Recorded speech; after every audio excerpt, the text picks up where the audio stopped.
accident, you need a lawyer, and you deserve an advocate. Because every accident has a ripple effect.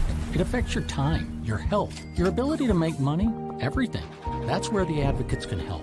Thanks to our decades of experience, we know what your case is worth, and we'll fight to get you every penny you deserve. Consultations are simple and always free, because you're not just a client to us, you're a person, and you deserve the best help you can get. You deserve an advocate. This is The Monty Show, the truth in sports talk streaming. When you want unbiased opinions about your favorite team without the spin, all you have to do is find The Monty Show, streaming live and available 24 hours a day, 7 days a week on YouTube. And now, here's Monty. Hey, The Monty Show. Good Tuesday already. We're just 5 days away from the Super Bowl right here on The Monty Show. A lot of Super Bowl talk coming up in hour number 2 on The Monty Show. Patrick Mahomes versus Tom Brady. A lot of conversations yesterday about, hey, is Patrick Mahomes already better? Is he the GOAT already? I think it's a wild conversation that the NFL version of the dad bod God would already be the GOAT. We'll talk a lot of Super Bowl coming up. NBA trades coming up. In the Monty Show members-only chat, our guy Boss Frog losing his mind over the Dartmouth NLRB ruling yesterday. I think we're at a point now where, and I think Boss is exactly right. This story out of Dartmouth yesterday, and if you didn't hear it, the National Labor Relations Board ruled in favor of Dartmouth and certain athletes. There are employees. And I think this thing flew well under the radar yesterday, and I think it's only because it's Dartmouth. Mm-hmm. Yeah. If this was, and now listen, on the show yesterday, we established that USC is a very small school with no brand. I chose violence today. But the point is that Dartmouth's men's basketball, essentially the NLRB ruled that they're employees of Dartmouth University. Mm-hmm. Yeah, and I think that, the other big piece of that is because they're employees, that allows them the ability to unionize. And I think that's the portion that, if you're the NCAA, obviously uncharted water, but I also think it's dangerous. I think that, again, these kids, forming unions and building that type of structure, totally changes the relationship. It changes how we look at them, and it changes how, you can make money or not make money. You're talking about benefit packages and like all this different stuff that comes with being an employee and being in a union. And I'm not even saying, as far as the kids are concerned, it's a bad thing. But I think when you look at the impact unionizing would have on the relationship between the athletes and the NCAA, again, I think it's a great point. This is Dartmouth. Like, what happens when it's Duke or UNC or USC or like a huge brand that, now all of a sudden is, embracing this tactic? It's inevitable. Yeah. We're at this point, and I can only say it so many times that if you think that there's going to be an opportunity for the NCAA and the old head billionaires to hang on to every bit of their money the way that they have been for decades, I think you're fooling yourself, because I don't believe for a second, not for a second, that this Dartmouth issue is going to go away. Mm-hmm. And I don't know that they'll form a union, because frankly, I don't think that probably is their best move. I think their best move at this point is to use this ruling by the National Labor Relations Board to get benefits, to get the things that they want. And I don't think, again, I think if you form a union, you're not going to be able to go as far with that union as you would like. I think you need to be in a position where you are able to operate as a professional athlete.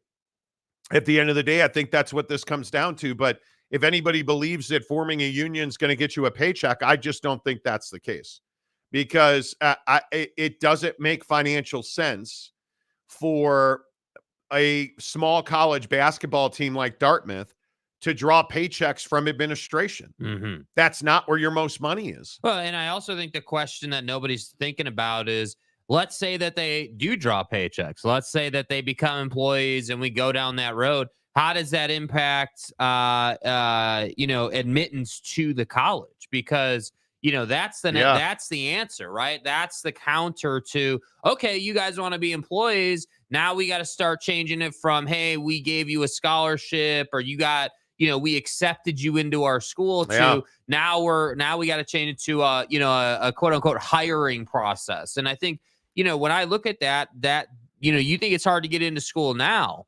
Like, does that mean we're going to be in a place where if you're a great athlete, it's harder for you to get into school? I mean, I can't imagine that's going to take place. So that's why I say, like, unionizing, probably isn't the correct way to go about it. But I also think that when you're in a place where, you're trying to get paid, if you set up a system where it's on the school to pay you, that's not the best for them either. So I think it's just a matter of getting to this place where you can deregulate a little bit, or maybe not even deregulate, just some type of system that allows these kids to get paid as much money as they can possibly get paid in whatever form or fashion they'd like to be paid in. And I think the other obvious point here is, well, what about the women's basketball team?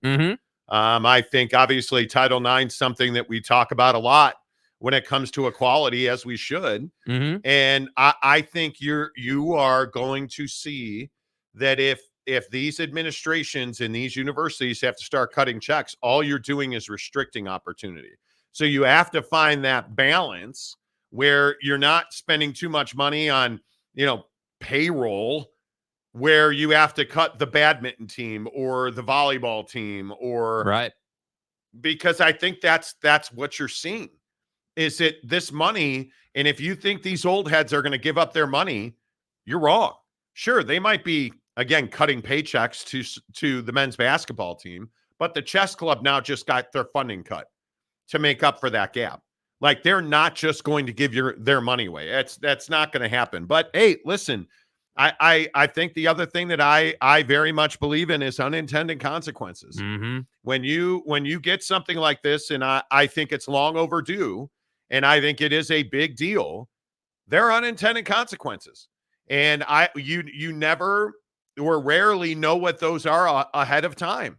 And I think we look at NIL, and I think we're looking at a lot of unintended consequences right now, where we don't fully understand the impact that handing these 18, 16, 18, 19-year-old kids millions of dollars, how is that impacting their future trajectory? Well, and I think when you look at college athletics overall and you look at unintended consequences, like, we're going to get to this SMU situation, but I think it's a perfect example of unintended consequences. If you're SMU, you thought, hey, we can buy our way into a conference essentially. And we'll just be elevated to P5 status. Turns out that's not the case, right? Turns out that maybe, hey, it's not as simple as that. So for these kids at Dartmouth, like, I think whether it's the women's side or like, there's all these questions and variables, but I think the one constant that we can rely on is, the old heads are fully committed to finding whatever way possible they need to find to keep their money. So really, it's always come down to, again, as I always say on the show, how exactly do you want to be screwed out in this situation? Because it's going to happen. You're going to have to make sacrifices you don't want to make if you're going to ask schools to operate in this fashion. And I think, but again, it's Dartmouth. Yeah. With all due respect to Dartmouth, this is not, OG Gary's favorite University of Southern California. This is not Arizona. This is not Alabama. This is not this is Dartmouth. They are not in a financial position to have student athletes unionize against them and then negotiate a labor agreement. Like that, understand the level that we're talking about. And I think, again, I just think it'll be very interesting to see where all this goes. Real quick, did anybody notice what happened in Manhattan, Kansas last night? Anybody notice that K-State did it again? And they continue to be dominant in overtime, and Kansas lost again.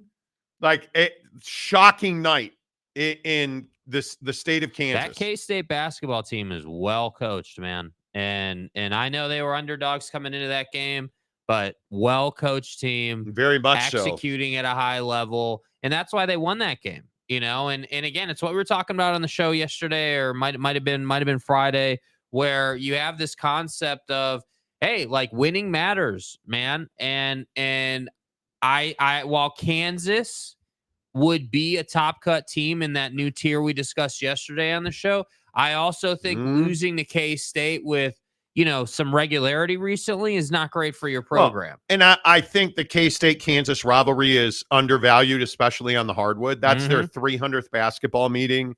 I think it is one of the must-watch games. Now, I watched every bounce of the Duke-Carolina game over the weekend.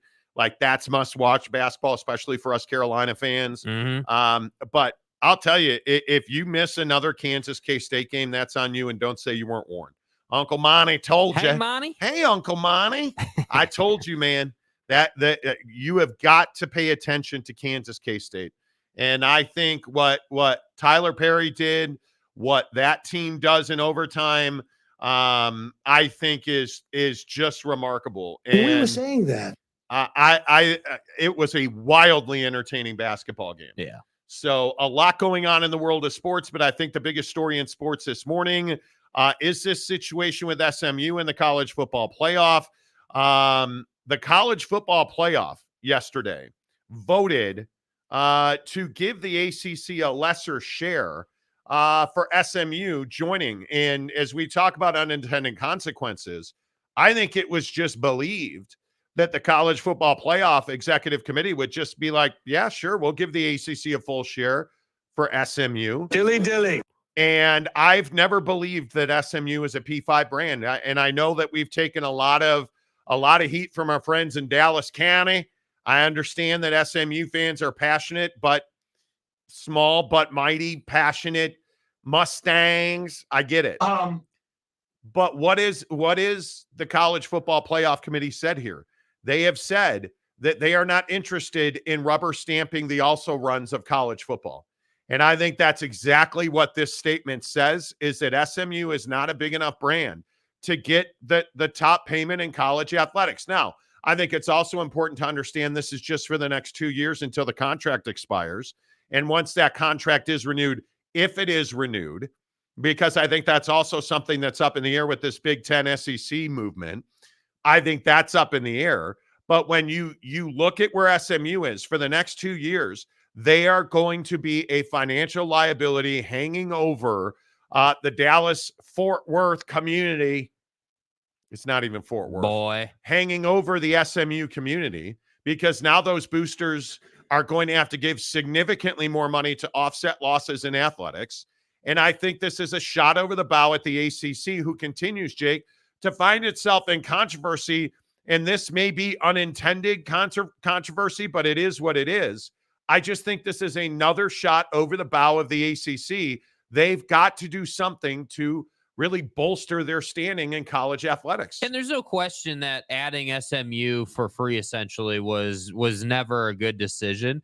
And if you remember, that came on the heels of the Calford decision, which I still think wasn't a great decision. And so I think ACC leadership has kind of been, pretty average with their decision making lately. I think they handled the Florida State situation pretty well, the best that they could. I think they dropped the hammer on that pretty swiftly.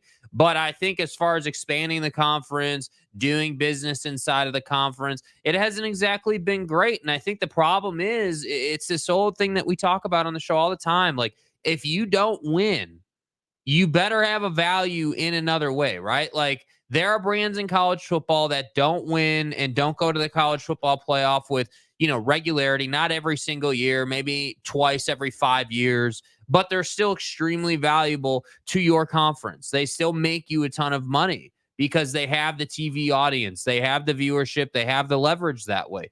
SMU has neither, with all due respect. You don't win, and you don't draw a big enough TV audience to justify what you're trying to get done. So yeah, it is unintended consequences when you jump into a conference. You just assume the college football playoff is going to grant you P5 status so that you can go out and get your shares of the college football playoff. Because that's the other thing here not to be confused about, right? Everyone thinks, oh, well, SMU joined for no money. They're not going to get paid anything. That's actually not true. They joined and said, hey, we won't take any ACC TV distribution money.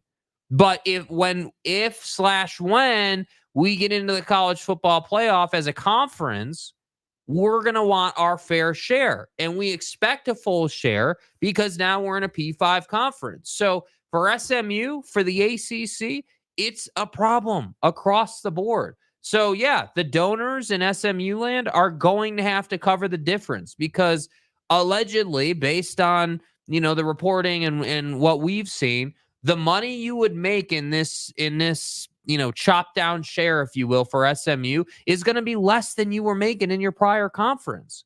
So again, you don't win. You don't have the TV audience. Now you're not going to be making as much money as you were, and your donors have to cover that difference.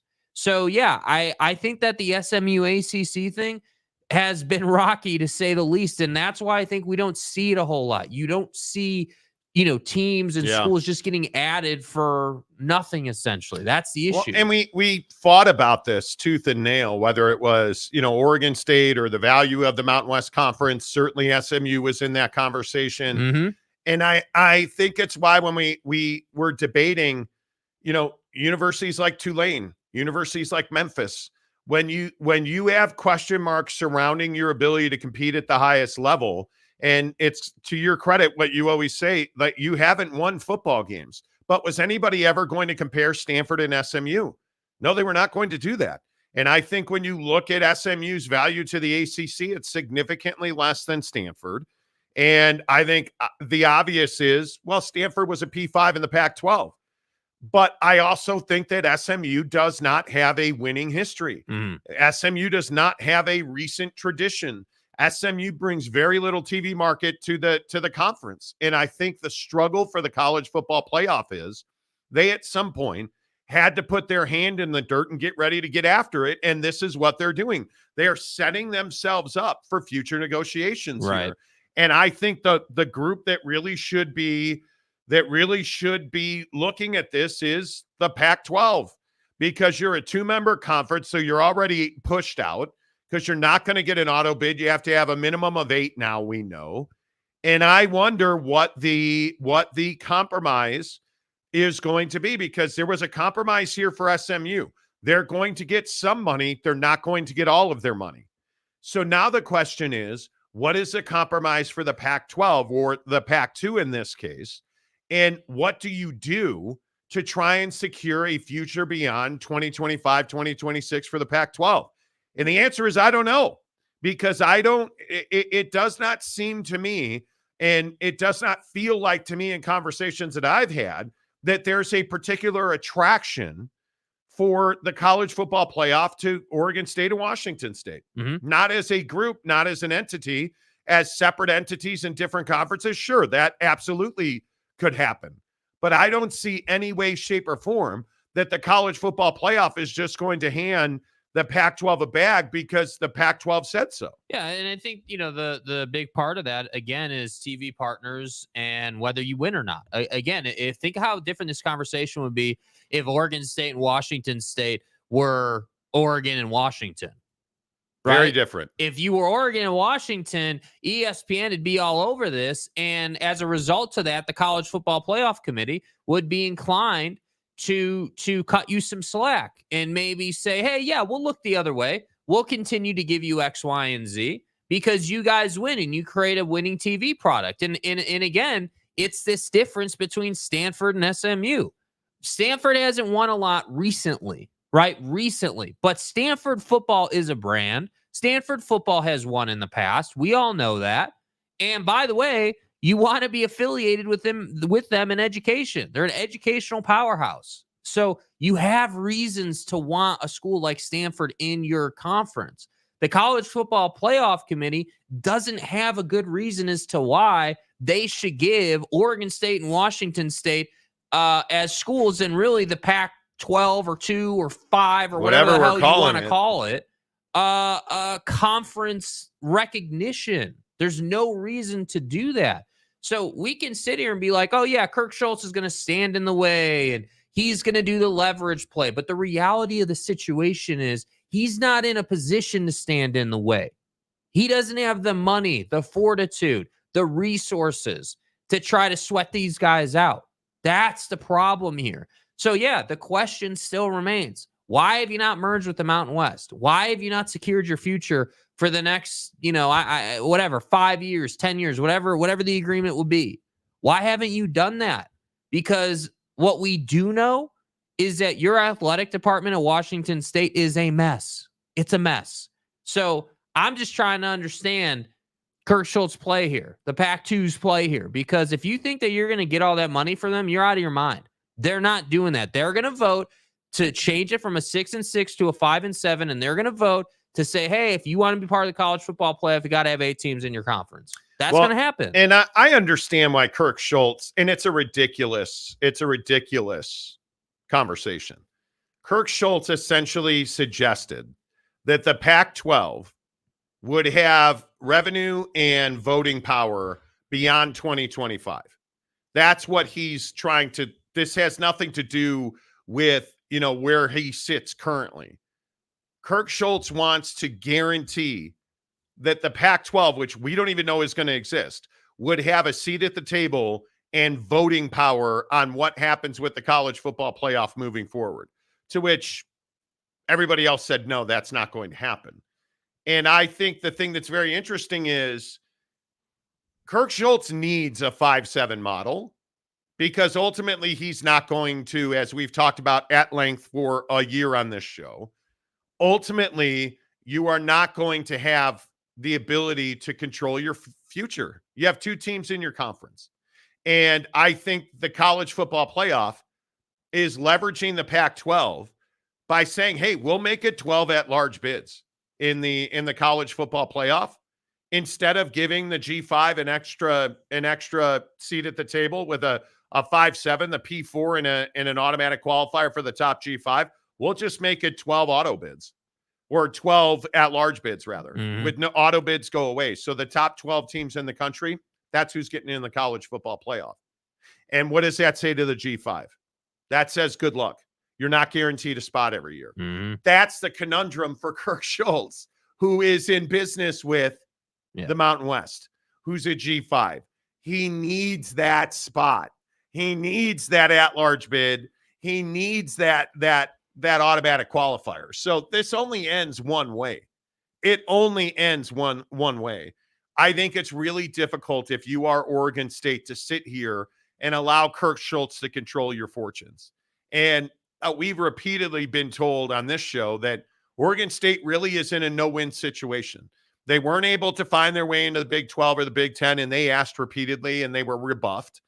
I think the best route now would be for the ACC to melt down and have a reconfigured membership in the ACC, and somehow Oregon State and likely by extension Washington State end up there maybe. Like, if you're just going to sit here and try to get the power brokers in college football to guarantee you leverage for the next contract, that's crazy. Yeah, I don't know what you that's not going to happen. Yeah, that's not going to happen. It's very difficult. And I think this is this waiting game, which if you're Washington State and Oregon State, I think you're playing very, very well at this point, because all you're trying to do is elongate the process and hope that, hey, maybe the Big Ten and the SEC actually do make a move, which I don't think means they're going to leave the NCAA in any way, shape, or form. Right. But maybe they do make a move. Maybe there is a higher tier. Maybe we can, when teams vacate to go to this higher tier, maybe we can slide in somewhere. The problem is it doesn't mean that you're going to break up the Big Ten. It doesn't mean the Big Ten's going away. It just means that 2 or 3 universities, and now really 5 or 6 universities from the Big Ten, are going to wind up playing in this higher tier. Yep. And it's almost a no-win situation, and you feel terrible. You feel terrible for the Vandies of the world. I don't really feel bad for SMU. I think when you anytime you do work for free that you should be getting paid for, that's a you problem. Facts. I just don't believe that you should ever work for free. Not when there's absolutely value in the services you provide. Yeah. SMU completely gave away their brand. Said, we're desperate. We have nowhere else to go. Please take us for no money. For 9 years, no rights fees being paid. It's wild. Yeah. So I don't feel bad for SMU. But I also think, again, on the ACC side, I don't feel bad for them either. You devalued your conference by doing that. Like, that was a bad look. Yeah, but I also feel like there's this belief that this SEC Big Ten thing is every team in the SEC and every team in the Big Ten, they're just going to break away and have their own division. What sense does that make? What sense does that make? Because if you're Purdue, how are you going to schedule non-conference opponents? I don't know. Are you going to call the ACC or the Big 12, who you just said you guys aren't worth it, you're not on our level, and you're going to schedule games with them? And you really think the commissioner of the Big 12 or the ACC, or they're just going to be like, yeah, sure, no problem. Yeah, let's do it. No, they wouldn't do that. And it does not help college football on a national level, which is what Greg Sankey has talked about repeatedly. We need better regulation across the board. We need to have leadership on a national level, which is why I continue to tell you the NCAA is not going away. I think it's just going to be significantly different. And their purview of things will be significantly different.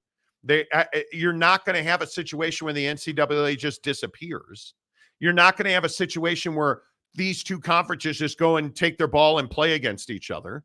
That does not make any sense at all. And again, I ask you, if you're the Big Ten, do you not value any non-conference rivalries? Do you not? Do you really think that USC and Notre Dame are going to continue to play if Notre Dame's cut out of revenue? Come on. I just don't think that's realistic. I think what's more realistic is the structure of college football will change. Not the NCAA in totality. The structure of college football will change. You will have this upper tier of teams that will compete for more money and be able to pay players higher dollar values. And I think you are going to, within each conference, which will be pervasive across pretty much all of college football, you're going to have this upper tier, and then you're going to have this secondary tier. And I think it's simply going to push down, the old Division II will now be Division III, because there's going to be a new Division II and a new Division I. Right. Yeah. So I think that's as simple as it needs to be. The idea that the Big Ten is going away or that the SEC is going away, who thinks that schools in the SEC are going to give away Southern tradition? They're not. You really think schools built on hundreds of years of belief systems? Do you really think the administrators who are going to make this decision, who have deep roots and ties dating pre-Civil War, you really think they're going to give up the SEC? No. That's not happening. And I don't think anyone's asking them to do that. And I don't think that they're ever going to be in a position where that's at risk. I agree with you. I think that the big boys in college football are going to continue to be the big boys, and they just need to put together a system that allows them to continue to play the biggest games in college football. And I like what we talked about yesterday. I love the concept of a 3-tiered relegation system that gives the G5 and the lower end schools the opportunity to climb the ladder, provided you can win football games. And obviously you'll run into the ceiling of talent because you're not recruiting on the same level as Alabama. But I think giving them that opportunity allows them to operate. And if they can feel good about it, I think that ultimately is what the lower tiers are looking for. They just want an opportunity to say, hey, we went out, we competed, we won the lower tier championship, and next year we'll try to win the next level. That's what I feel like is the compromise. This whole thing about, hey, at large bids or auto bids, or I think it puts the committee in a tough position, because you're having to do business based on just two models instead of saying, hey, let's expand our mind here and think bigger picture. Yes. How can we create a system that, encircles everybody and allows everybody the opportunity to go out and do what they want to do? And that to me is the long-term play, post college football playoff. That is what I think needs to happen. Yeah, I don't see a situation where and again, I think yesterday amongst the craziness of Twitter DMs and like so many people yesterday, and I again, if you're one of those people that DMs me on Twitter, the funniest part about Twitter is I get so many people who are like, it's really rude you don't answer my DMs. Do you know social media? Do you know how many DMs I get? Dude, you don't read my comment. When you do, you don't read the whole thing. Come on. And then you don't read my DM. I'm starting to take it personally. But I think one of the funniest conversations I had yesterday was with this cat Royce about how the SEC is going to form its own league and that the SEC does what it wants. And I bring up Royce because I think the one point that Royce made that I thought was really smart was that Tony Petitti has no juice other than the money that the former commissioner made for him. Facts. Tony Petitti isn't a power broker in college sports. Not yet. And obviously, when you're the commissioner of the Big Ten, you people are going to take your phone call. But you look at Greg Sankey. Greg Sankey's the power broker. Greg Sankey's the guy that can get things done. And I think what Greg Sankey wants, at least as it's been explained to me, is he wants this group of universities, and a good number of them in the SEC, a good number of them in the Big Ten. I think the Big 12 absolutely is going to have 2 or 3 legitimate chances at that. But you're looking at teams in the ACC, and one of the interesting questions is like, what is the status of Dabo and Clemson? And we've debated this on the show. Yeah. But if you go league to league, right? Like we can talk about Alabama and Georgia and, okay, is Vandy getting into there? Of course they're not. Is Northwestern? Of course they're not. Right? If you look at is in college football, is Houston getting into an upper tier? No. Of course they're not. Is Kansas football? Of course they're not. But if you look at Utah, if you look at like the question that I would ask, and I think one of the most talked about universities is Clemson and Oklahoma State. Is Oklahoma State truly one of the biggest, baddest programs in the country? I'm a man. Don't know that you can say that, man. They looked outclassed versus Texas. And I would just also ask, is Oklahoma? Yeah, Oklahoma is. Yeah, they are. And this is where we get into this conversation about, okay, well, what do we have in the ACC? What do we have in the Big 12?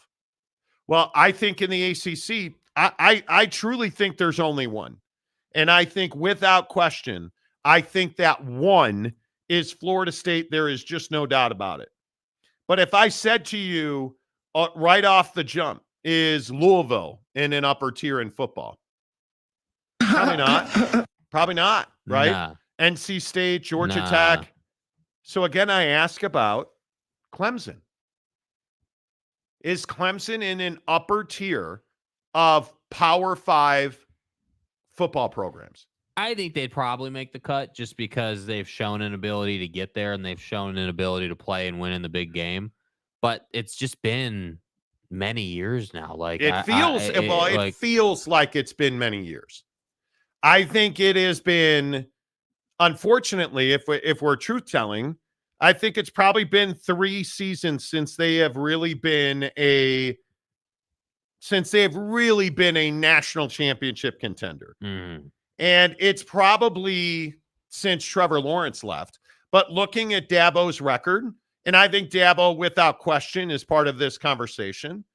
If you look at Dabo's record, I mean, it's not as though he's been terrible, 11-3, 10-3, 10-2, but he also hasn't been 14-1 Clemson, right? And what's the common denominator? Trevor Lawrence and a prolific quarterback.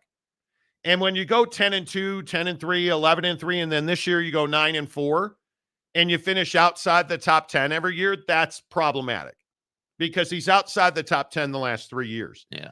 But I think the idea that Clemson's not a power football program is crazy. It's crazy. It's the argument we had yesterday on the show, which admittedly may have gotten a little out of pocket. You know.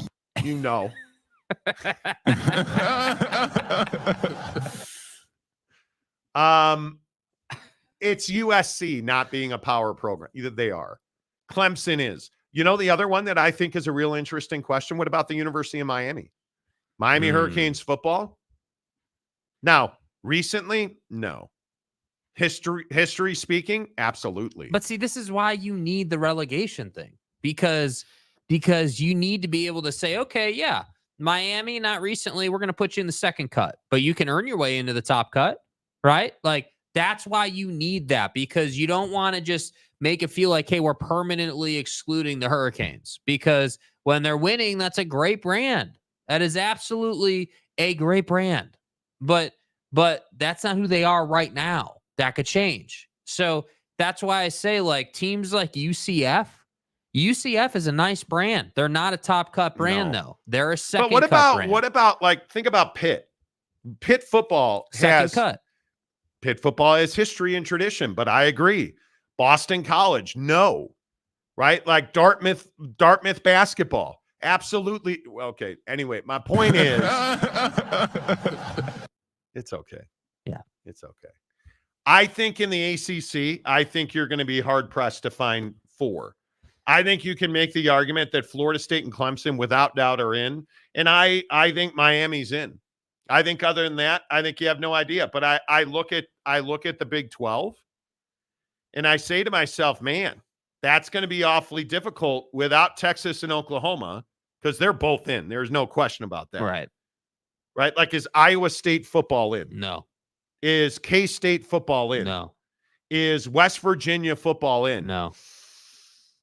That's a tough one. Texas Tech. I don't think so. No. I think you got to put Texas Tech in. No? TCU? Don't you have to put TCU in? Yeah. I guess. BYU football? I think they're second cut. But again, this is what I always say about BYU. It's tough, man. See, BYU might get a free pass because of the ESPN thing, right? Maybe they scheme their way in. Like, so I don't know, dude. But again, this is my point. BYU's got a national championship. Yeah, but who the hell even remembers that? Everybody? I don't. I think you're crazy. I think BYU's in. I think Texas Tech is in. TCU, I think TCU's in. I could be wrong, but yeah. I think TCU's obviously the in. College football playoff appearance, there's no question. But again, that felt like a one-off, not a regularity. Oklahoma State? I don't think so. Oh, come on. I think they're in. What about the new ads? Arizona State, Utah? Utah's in. Colorado? No. Can't have Colorado in there. Woo. Not good enough yet. You haven't done anything. But this is where the relegation conversation comes Agreed. I think that's why I'm saying you're gonna have the premier top cut. Hey, you either have been in the college football playoff conversation in the 4-team format or you haven't. And Colorado hasn't.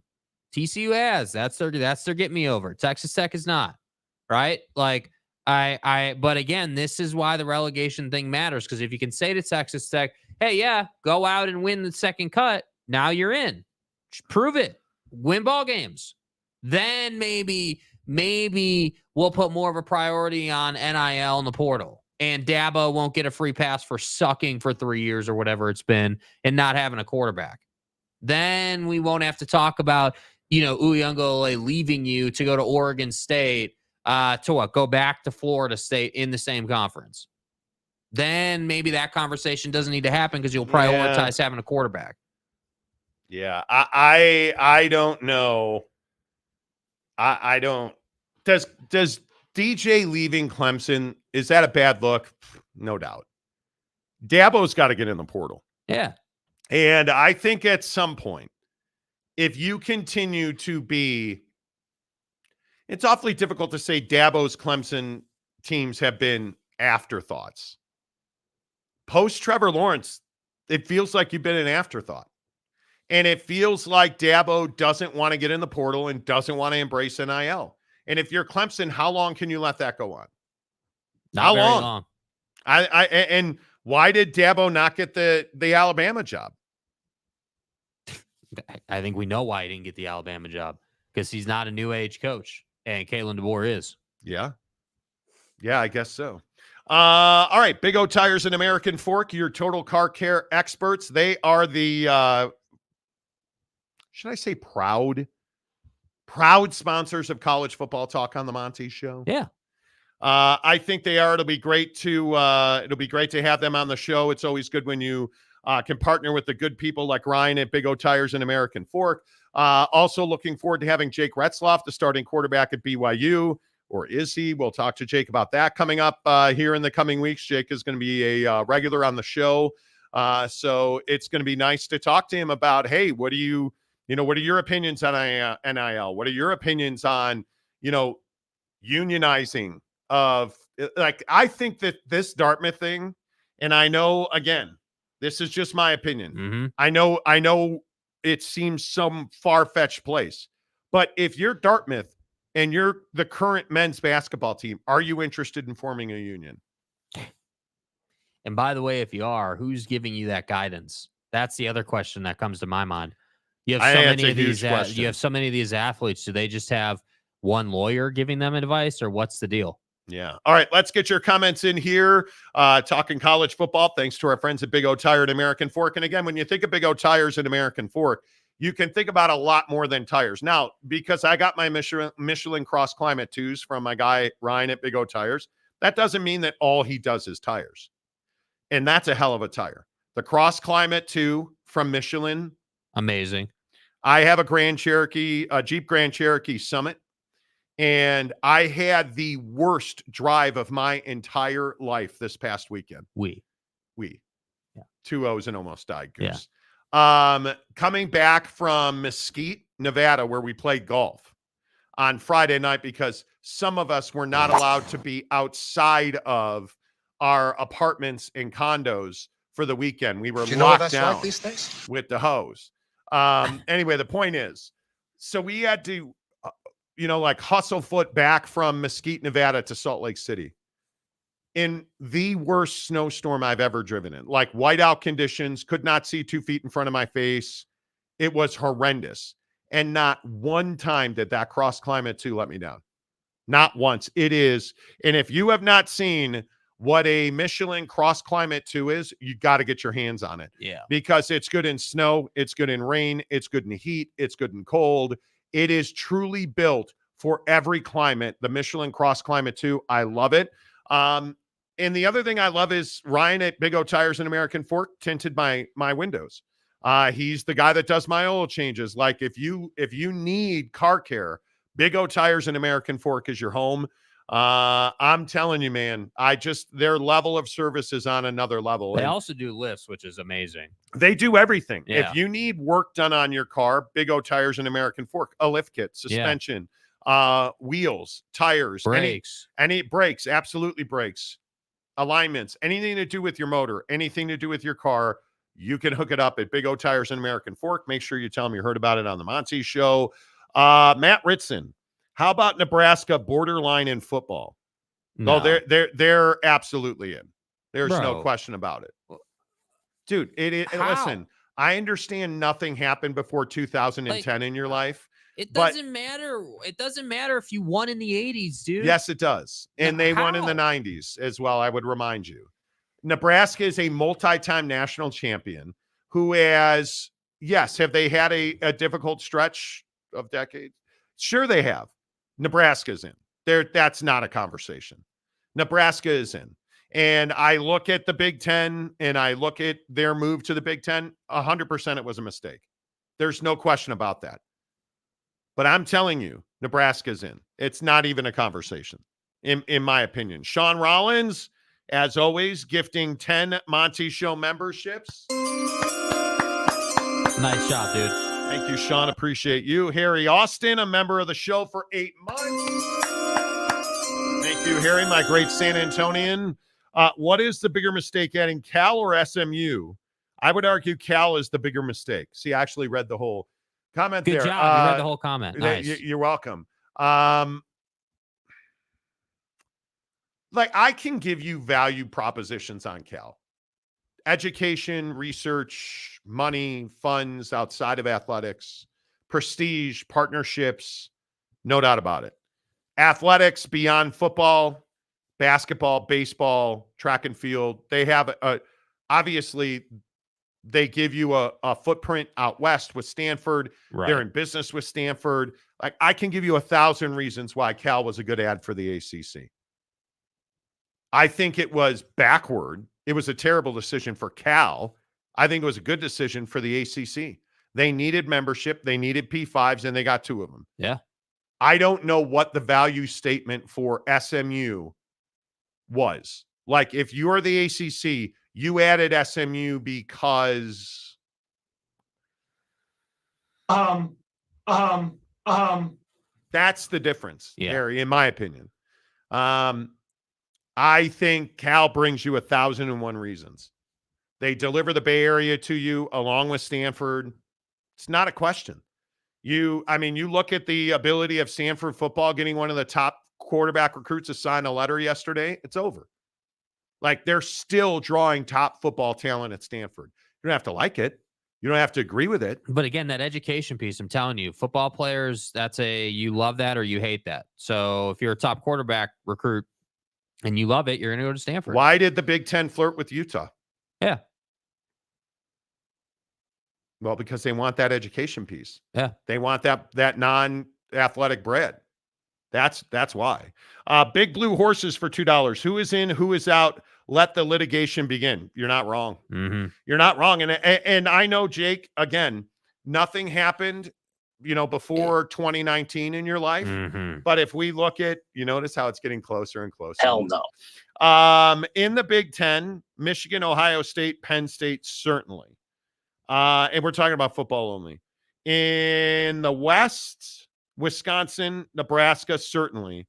I don't know. Is Iowa one of those schools that's in? But here's the problem for Nebraska. Washington, Oregon, SC, and UCLA are all in. Sure. So I don't know. Maybe there won't be regulation around how many teams you can add. Maybe the Big Ten will just put 10 teams in. I don't know. Well, I doubt that. I mean, you're not putting Illinois, Purdue. No, but I'm being Minnesota. serious. Michigan, Ohio State, Penn State, Oregon, Washington, UCLA, USC. I mean, hell, that's 7 right there. And so I don't have Nebraska. I have no doubt Nebraska and Wisconsin are in. So that's 9. I have no doubt about it. So you see what I mean? So is there going to be a cap on how many teams you can add? No, because I think if you go to the SEC, it's just about the whole MFing conference, right? If you look at Texas and Oklahoma, the new. Yep, they're definitely in. That's 2. But then you look at the Blue Bloods, Georgia, Tennessee is definitely in. Florida is definitely in. Bama, Ole Miss, LSU, Texas A&M, Auburn's definitely in. Are you really going to leave out Mississippi State and Arkansas? I have trouble with that. They're definitely in. What's the defining factor? Big football money-making institutions. Okay. That's the factor. And if you look at the ones that, like, you're not leaving South Carolina football out. Are you going to take Missouri football? Yeah, I think you probably are in this year. They had a good year this year. But again, lean closer so I can punch you in the face. This year isn't the guiding factor. It has to be in the conversation, though. No, what it doesn't. You've done recently has to matter. You have to look in total. And it pisses you off because you're a millennial. I get it. Nebraska football is in. Whether you want it to be or not, Tommy Frazier and blood clots is getting into the upper tier. Trev Alberts and the Lawrence Phillips and the great history, Tom Osborne, the tradition, you're in. There's no question that Wisconsin and Barry Alvarez, and you're in. I mean, I don't know what you guys think. I don't think there's any question that those teams are in, right? I look at, is Vanderbilt in? No, they're not. They're not. South Carolina's on the line, but I mean that But they're again. a strong enough brand, money making. Like, Yes. yeah, they, you know. Yes, I think you have to be, and there's going to be, as it's explained to me, there's going to be an A plus B equals C type formula that gets you in. I think there's no doubt endowment, financial stability, which is why I say Arizona. I don't know what I say to Arizona athletic fans, because Arizona football is not getting in. You're not getting in. But I look at, this is the Colorado discussion. Colorado's got TV numbers. Colorado's got endowment. Colorado's got NIL. Colorado's got portal. Colorado's got everything you want. Yeah. Right? Nebraska has a fan base, has an endowment, has everything you want. You're not, but you're, I think it's going to be very interesting. I do not know about like a team like Iowa that is so riddled in controversy, it seems, and just does not move the needle. They don't compete on the football. Like, that's the other thing. Are you at least competitive? Or are you a rubber stamp? Right now, to the big boys in the Big Ten, Iowa's a rubber stamp. Iowa beats every team that's not good and winds up winning a division and getting in. Like, I just don't, yeah. There's going to be an A plus B equals C type formula. Yeah, there needs to be. And I don't know what that is. Collective value. Okay, SMU's in. Right? But how big is your university? How big is your stadium? How big is your TV footprint? How big is your reach? What is your alumni? Like, how much money can you bring to the table? Yeah.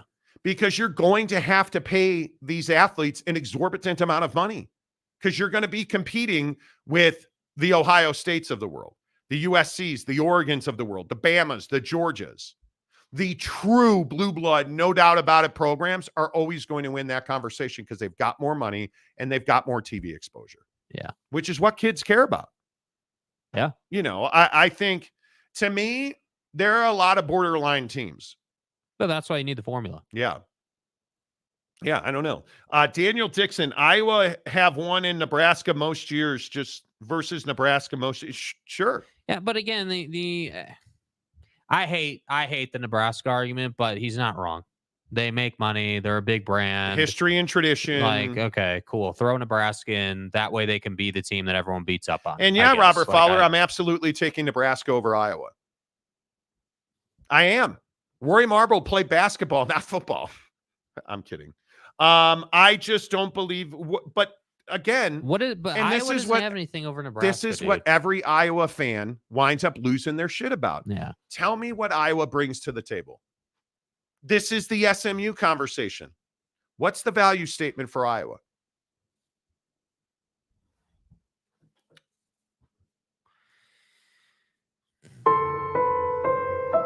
No, go ahead. It's your turn. Right? What's the value statement? Oh, Kirk Ferentz has done. He is in what, but you know, there's no, look, I'm not trying to sit here and tell you that Iowa's a terrible athletic program. They're not. But are they truly one of the greats that you got to have them? If there's an upper tier, Iowa's got to be in. Mm-hmm. No, they're not. They're not. And if you look at Iowa, again, what was that Big Ten championship game? What was that? Did you bring it off? Did they run an offensive play in that game? Did their defense show up? Oh, but we're top 15 every year. Okay, cool. Move the needle for me. Like, do you understand that since the college football playoff rankings, you've been ranked 5 years for the last 10, half the time only, and it's your best bet was number 5, and you have slowly slipped from there. It is not like you have to, oh man, we've got to have Iowa football. And I think the thing you can't get away from is, you know, you're not a huge brand. Like, I don't know that you have a brand, and I'm not trying to be a jerk. And you got to get outside of Iowa City. Got to get outside of Iowa City. Are you a brand? Man, I've got to. It's not 1956 anymore, man. It's not the Rose Bowl anymore. And you can get upset about it, but I mean, it's remarkable to me. Yeah. And that's why I think you need the A+B=C formula. Yeah. And now you're trying to bring down Wisconsin. I like this conversation. Who cares if you've been to 3 Big Ten title games? You want to count this last one? Or should we just delete that from everybody's memory? Because nobody's going to talk. I'll remind you, you didn't run an offensive snap in that game. I think it's the first time in the history of college football or organized American football that one team didn't have offense on the side. Like you had no offensive players. You had a long snapper and he was actually a defensive tackle. And then you had the punter, and Michigan agreed not to pass rush the punter.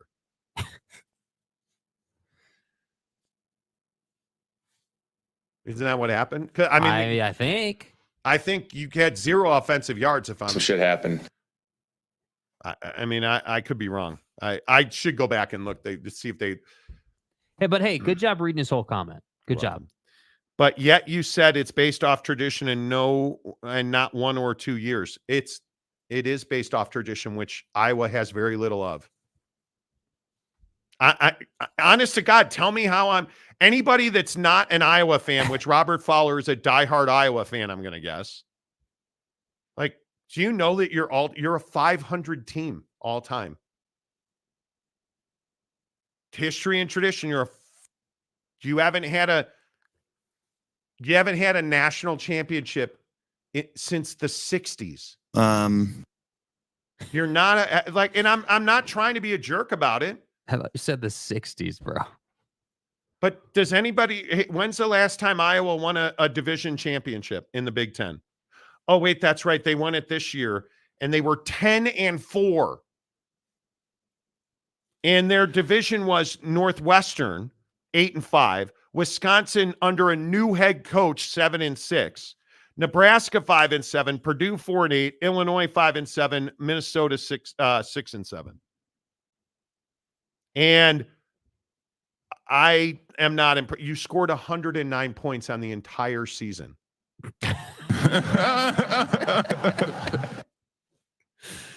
Or excuse me, 131 points on the entire season. Still. Michigan scored 355. More than double. Anyway, my point is, no, I don't think Iowa's in. I don't. I really don't. I'm not looking up the Hayden Fry years. I don't care enough to look up. Guy, do you understand? I grew up there. Are you kidding me? Monty, look it up. Stop. Giggity, we need more Kadarius Toney drops when we get ridiculous comments. I think we do. Mm-hmm. I think we do. Because Robert Fowler, yeah. Y'all reading all this cap ass shit. Yeah, I should stop. Vandy has $10 billion endowment, and they could not possibly or physically care less about athletics. You know, it's not. Yeah, it's not possible. It isn't, in my opinion. So that's just me. Giggity, Nebraska volleyball carries them in. I believe it does. That's what they do. Iowa doesn't have the star power, but a well-rounded Iowa team usually can hang with most squads around the country. I don't disagree with that. Is it possible that they could ride the D? OG Gary, Brisket is in. So Brisket is in. I'm not sure. Oh, Nebraska. I thought you said. Oh, Nebraska. Whoa, hey, Gary, you're a Nebraska fan now, dude? Add it to the list. Wow. Not a USC fan, as we found out. Because Gary made his proclamation yesterday during one of his cap-ass comments that USC has no brand and y'all they're terrible. All this cap ass shit. And Lincoln Riley has male pattern baldness. Listen, Gary was standing on business yesterday, okay? He was fully committed. Oh, my God. Help me. Somebody. Anybody. Trucker Chris. What's up, Trucker Chris? College football is broken, but more importantly, if the NFL doesn't, the minor leagues will end up making more than a lot of players in the NFL. What is the NFL going to do to step in with college football? Yeah, it's not their place. I don't think. It's just it doesn't work the same way. It's already a feeder system. Yeah. I mean, I think college football wading into that would be a mistake. Yeah. In my opinion, but that's just me. Yeah.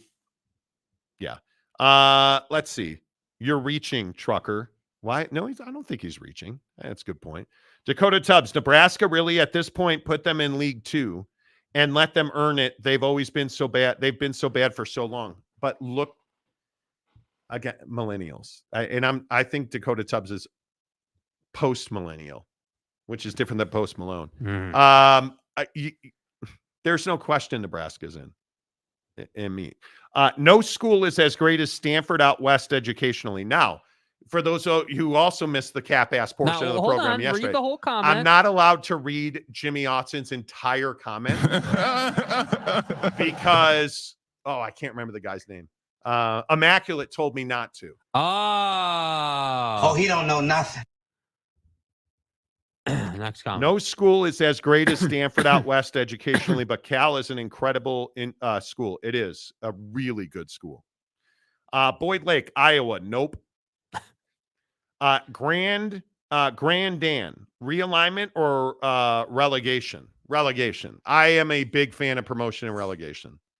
I think if you could find a way, and I think it is very, very unlikely. Yeah. If you could find a way to have relegation and promotion into a top tier, that would be. Yeah, it's ideal.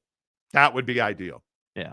That would absolutely be ideal. But again, financially, you're going to have to compete, which is always the equalizer. Yeah. Scott of Greywater Watch. A lot of regions will lose a lot of money because of this. Economical disaster, possibly. I think football is still going to be played in every market that we're talking about. Are the games going to matter as much? Potentially, maybe not. I mean, you're always going to have upsets. And again, I think this is why the Big Ten's not going to dissolve. And, Nebraska sucks so bad that, they're going to wind up playing SMU for 13 weeks a year. Yeah. Or Iowa. See, I was trying to. Robert Fowler, you're not keeping Iowa out. Well, I'm going to try everything I can to keep Roy Marble Stop from crying like a little girl. How many more Roy Marble references can I make? You're not keeping Iowa out, Monty. It's not up to me. Here I am. The people who make the decision will keep them out. UW fan Jim, I'm not sure how do you define upper tier. Is it the 20 best teams or is it cutting off the bottom feeders? No, I don't think it has anything to do with the best teams. I think it has to do with whatever formula they want to point to, and all of it's going to be about money. How much money do you have? How much money are you going to make? And again, I just asked, does I look at the Grammys. Look at Grammy TV ratings. What was the number one market for the Grammys? Anybody want to guess? Massive TV numbers, like historical TV numbers for the Grammy Awards this week. LA. How about Kansas City? Oh. Wonder why that is. Oh, wait, that's right. Taylor Swift. This shit's going good. Right? Who is there a bigger NFL TV market right now than Kansas City? The answer is no, there's not. Well, Monty, you're completely wrong. Iowa City's the biggest TV market. Doesn't get any more red, white, and blue than that. Taylor Swift's not dating Roy Marble. Bad news. She's dating Travis Kelce.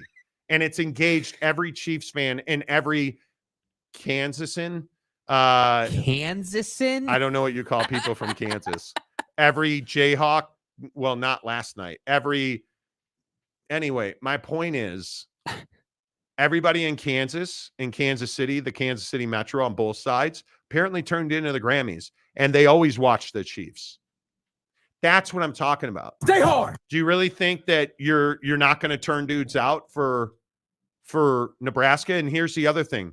If we're talking about recent history only, which all you dirty millennials seem to want to do, Iowa's never getting it. That's my point. Iowa's never getting it. So do you want to stand on business and say, well, Roy Marble was a good, or are we going to say, well, we're going to stand on business and, well, they didn't, 109 points against, but they scored high. Well, no, we don't score points because we don't run offensive plays at Iowa. Go play intramurals, brother.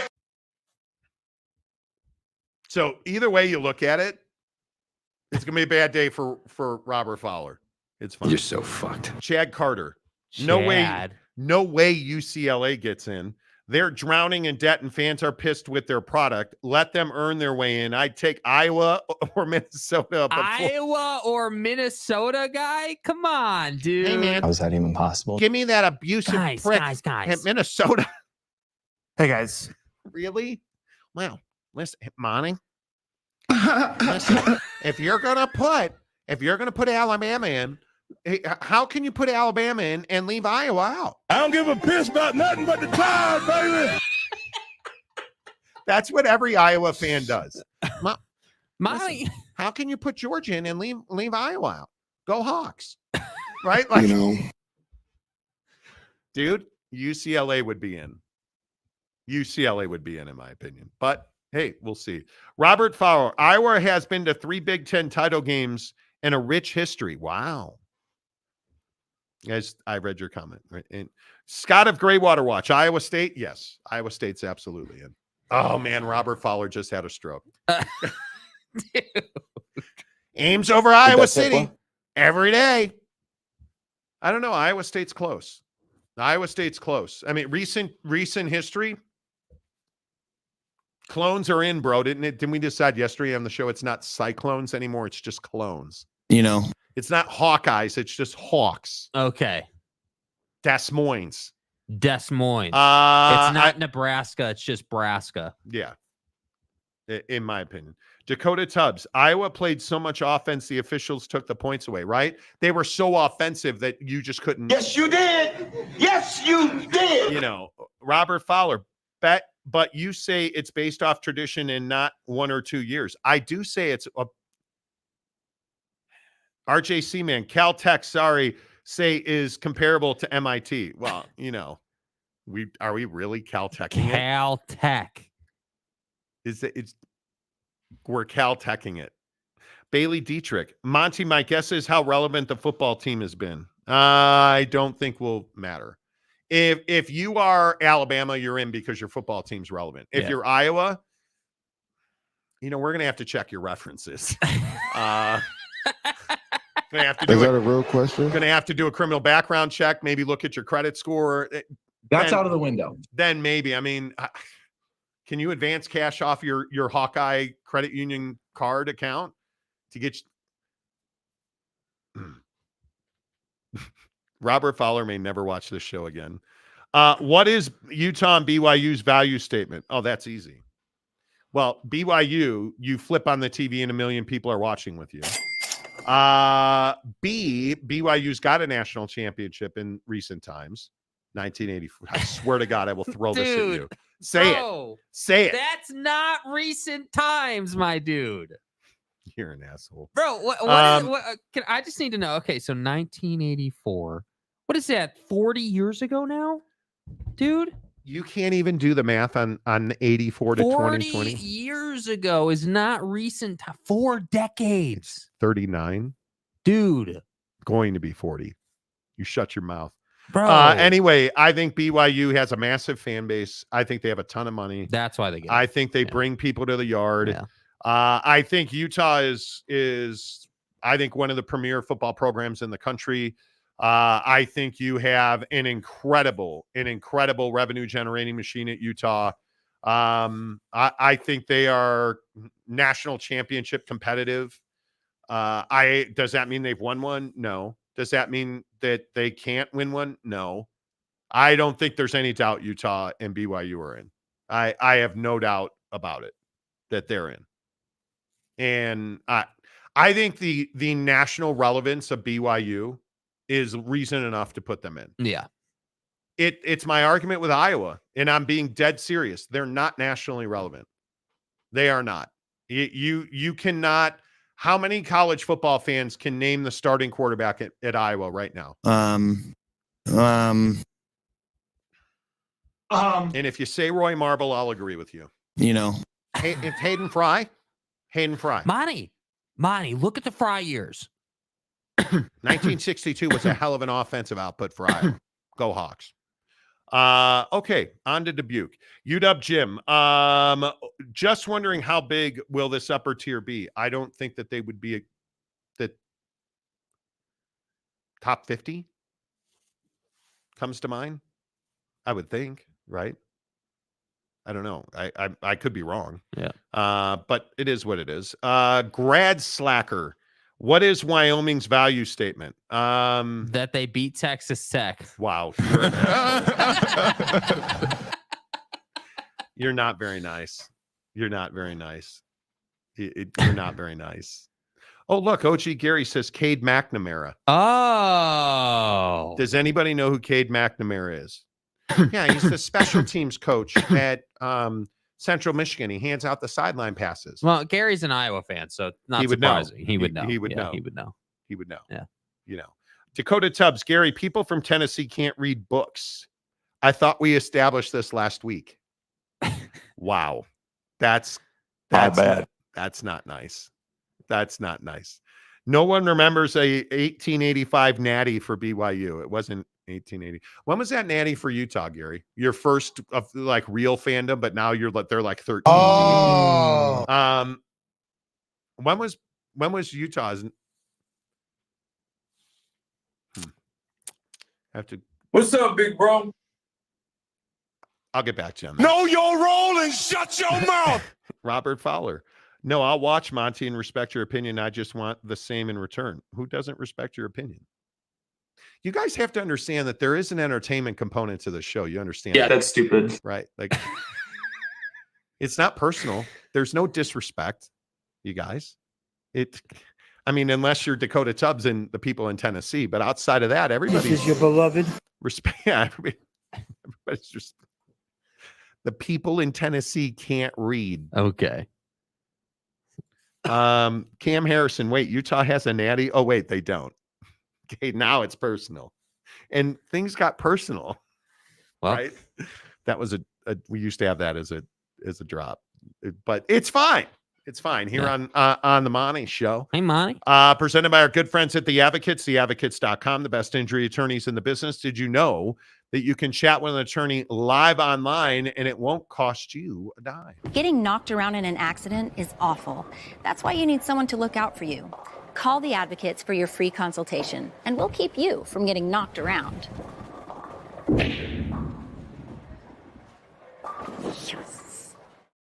So they knocked around is bowling. It's bowling and knocked around, and it all kind of works together and makes sense. I think the thing that makes the most sense when you're in an accident, you have all of this stuff that happens to you. Like you're not thinking about how to pay your mortgage. You're not thinking about, hey, what's going to happen to my car? What about everything that's in my car? How am I going to pay my rent, my mortgage, put food on the table? Like all of those things that you worry about.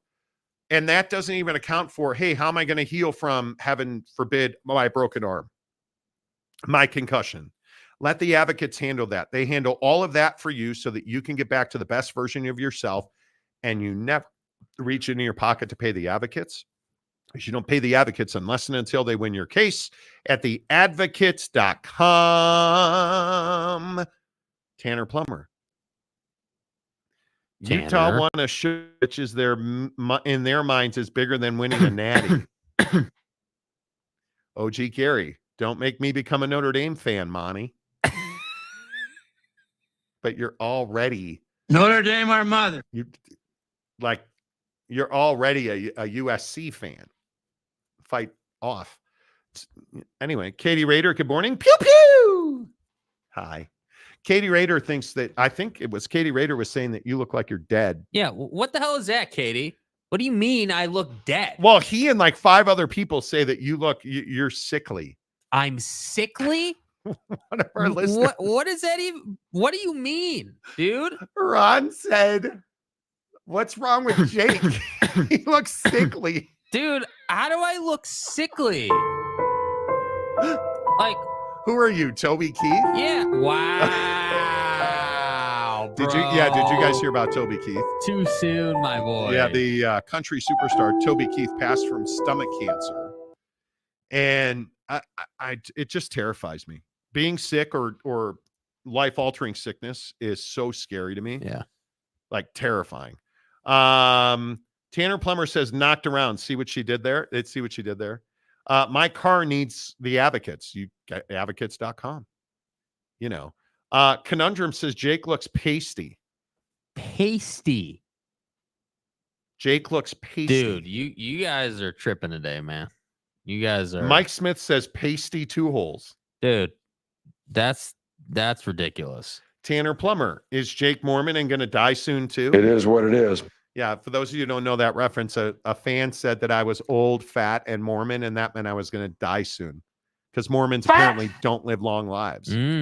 What layer of heaven do you not know about, sir? Yeah. Hello. John Hamm, Jake's future wife isn't letting him eat. Bro, I eat plenty. Trust me. Trust me. Fat. Really? You do? Do tell about eating. Yeah, I eat a lot of food. Oh, okay. I thought we were going adult. Good. J2H, you look a little pasty because of the. Is it the lights? It's the lights that make you look pasty. How's that? Is that better? Is that it? No, you still look pasty as hell, boy. I'm is what it is. Yeah, next question. Well, Jake, please respect my privacy. Next question. Not so many turduckens for dinner, Jake. Wow. What'd you have for dinner last night? What did I have for dinner last night? I had oats. I had rice and turkey meatballs and some veggies. Wow, turkey meatballs sounds really good. Yeah, from Costco. Boyd Lake, it's Utah in the middle of February. Everyone's gonna. What look do you want sick. me to do, bro? Like, But it's I don't. literally. Do I look sick? Like, I'm just fat. Wow. Fat. Dude, I had oats last night. So before we get to the NBA and the stupid lies being told about Miles Bridges, so my wife says to me the other day, "Hey, you should be." Monty? Hey, Monty. That thing's huge. My wife and I were talking about sweetening my oatmeal. Because Is that what we're calling it now? I on the regular eat steel cut oats. A cup of steel cut oats with blueberries, shavings of raw coconut. And so we were talking about maple syrup. And real Canadian maple syrup, she's like, honey, you should use maple syrup it's low glycemic. So, because we're really trying to like control sugar and all that stuff, right. so that I don't become a fat diabetic as well. Right. But anyway, here nor there. And so the other night, I sat in bed all night long. You know those nights of sleep where you're like laying in the tent that you're pitching, and you're thinking about something else. Like you're just laying there asleep, but you're like, where does maple syrup come from? And I'm debating with something or somebody. So do you think they call the maple leaves because the leaf is from a maple tree, which is where syrup comes from? And you're like, no, it doesn't. Yes, it does. Well, all night long. I had a vivid dream where I hammered this pipe, right? You hammered this pipe. And this goes back to stupid TikTok ruining my life. I don't know why, but lumberjacking is a thing on TikTok. Okay. And what is lumberjacking? You don't know what a lumberjack is? Yeah, I know what a lumberjack is, but what is lumberjacking? The act of jacking your lumber. Okay, well, I'm just trying to clarify, dude. Just trying to clarify. So, the weird thing is, I watched this dude split these huge trees in half with an axe, right? And obviously, he's incredibly good looking. He's ripped on the rack, like okay, guy. And I know what you're talking about. He's wearing the overalls with no shirt on, and he's got unbelievable pecs, and he's got diamond cutters 24/7. Like screw you, prick. That's right, T. Anyway, but who are you, Magic Mike? So yeah, seriously, broke back lumberjacking. Anyway, my point is, stop derailing the show. Sorry, my bad. My point is, I had a dream about being this lumberjack and pounding a pipe into a tree with a hammer to get the syrup out of the tree to put it in my oats. What is that called? A tree tap? Isn't that what they're called? I have no idea. But it was one of those nights of sleep where I felt like I slept pretty good. I woke up feeling fine. But you just have like a whole night of nonsense in your brain. It's called a maple syrup tree tap. The little tool that you pound into the tree. Okay. You know. Tree tap. You know. Mike Smith, Prize Picks is making Monty dream about getting piped. Or no, Monty dream about piping. Yeah. Dude, I'm on a run on Prize Picks, bro. Yeah, I'm not sure how I feel about what I did on Prize Picks for tonight, dude. It could be a little sketch, dude. You never win. That's not true. I won my last Prize Picks. No, you didn't. Yeah, I did. You're terrible. That's true. I went. Let's switch a little bit of gears and talk a little NBA basketball, because on my Prize Picks today, I went very heavy Jazz OKC. Now, as you might imagine, the Jazz have not yet not traded for Miles Bridges.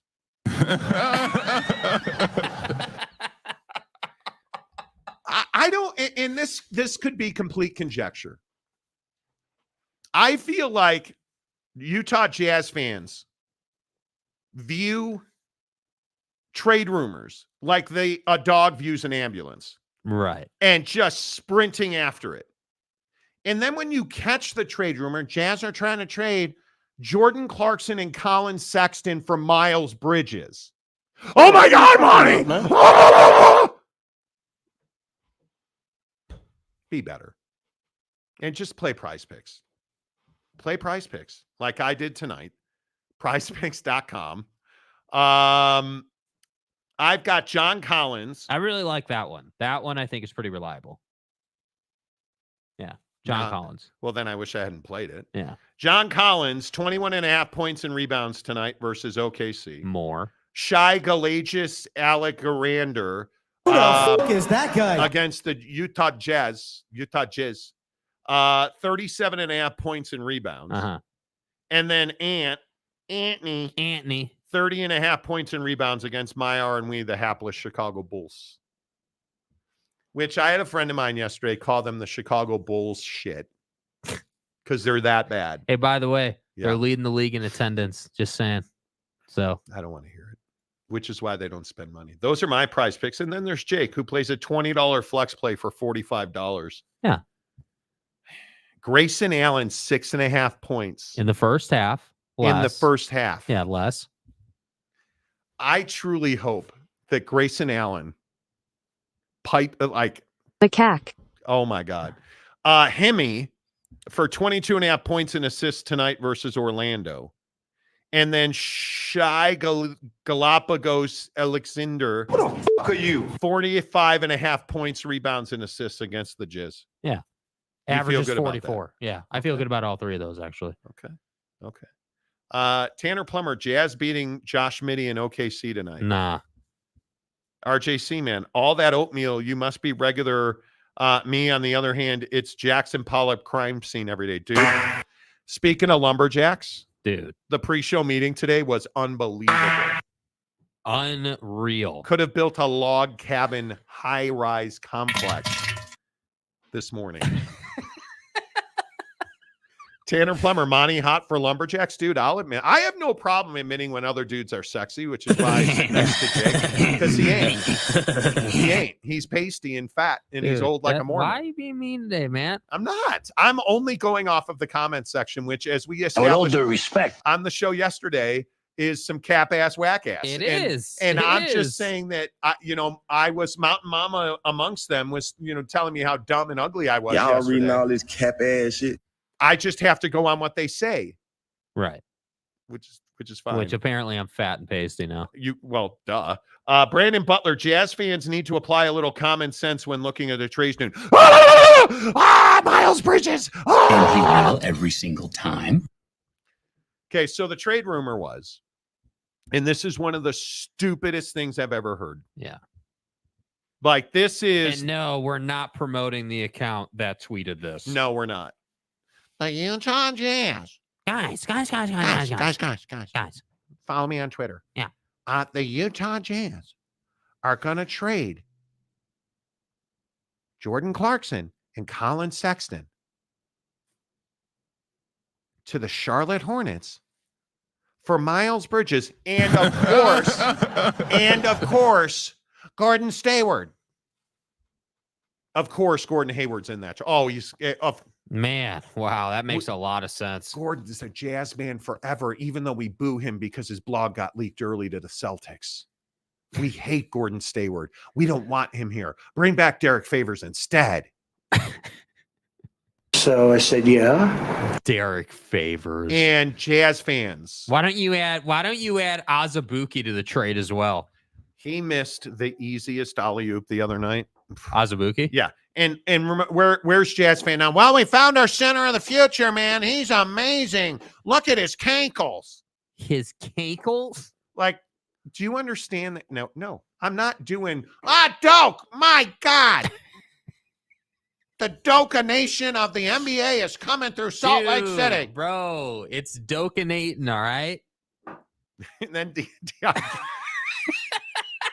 Did you guys see DeAndre Ayton the other night? Dominating, bro. Puts his hand up, clearly doesn't look, and gives up a layup on a fake three. Who was that? Jokic. Yeah, that's right. It was Jokic. Yeah. Jokic ball fakes him on a three. Ayton puts his hand up and never looks at Jokic. And he just rolls to the basket. Like, unbelievable. So anyway, the Jazz would never do that trade, dude. The Jazz are not going to acquire Miles Bridges. And the biggest issue here is that obviously Miles Bridges has a heinous and violent domestic violence incident on his record. And it's made him very difficult to trade. I think his best trade avenue is the Phoenix Suns, who very much need his style of game. And I was talking to an NBA guy yesterday about this deal, and he's like, Monty, I don't have to call anybody, Monty. I don't have to call anybody to know that the Jazz are not trading Jordan Clarkson and Collin Sexton for Miles Bridges. All due respect. What sense does that make? It doesn't. That's my point about this, dude. And I love our members only group. I love you guys. Great, great group of dudes. But you can't just be like, oh man, this one Twitter account tweeted this. Hey, Monty, did you see this tweet? Like, I got, when I'm getting DM, because nobody DMs me, when I'm seeing this thing in my DM like 4 times from 4 different people, that Jazz Nation is just all over it. They just like, bring him in. We want Gordo and Miles. And I'm just like, dude, bro, it doesn't make sense. You wouldn't make that trade. That's not a logical trade that you would make. Sexton and Clarkson should not be in the same trade. They're both unique and individual trade assets. You should be doing 2 separate deals with those guys, not one. So to me, I'm sitting here looking at this and I'm saying, bro, you should be a third team in a Suns Hornets deal, or you should be a third team in a DeJounte Murray Cavs deal. DeJounte Murray. You should be the third team. Everybody is. I think everybody's pretty well aware that DeJounte Murray is available for an just exorbitant amount of trade value. Yeah, and the Lakers, I think. And I don't think it's going to happen, but I don't think there's any doubt the Lakers are going to take one last run at DeJounte Murray. I have no doubt about that. But what do you make of this balance between D'Lo's really hot run here and going and getting DeJounte? I think D'Angelo Russell that's who he is. D'Angelo Russell, I think, understands that, hey, listen, I am on the verge of being moved. I better step my game up. And I think that's what you've seen from him in the last couple of weeks. And as a casual observer of the Los Angeles Lakers of Los Angeles, I can only tell you that D'Lo's been pretty damn good.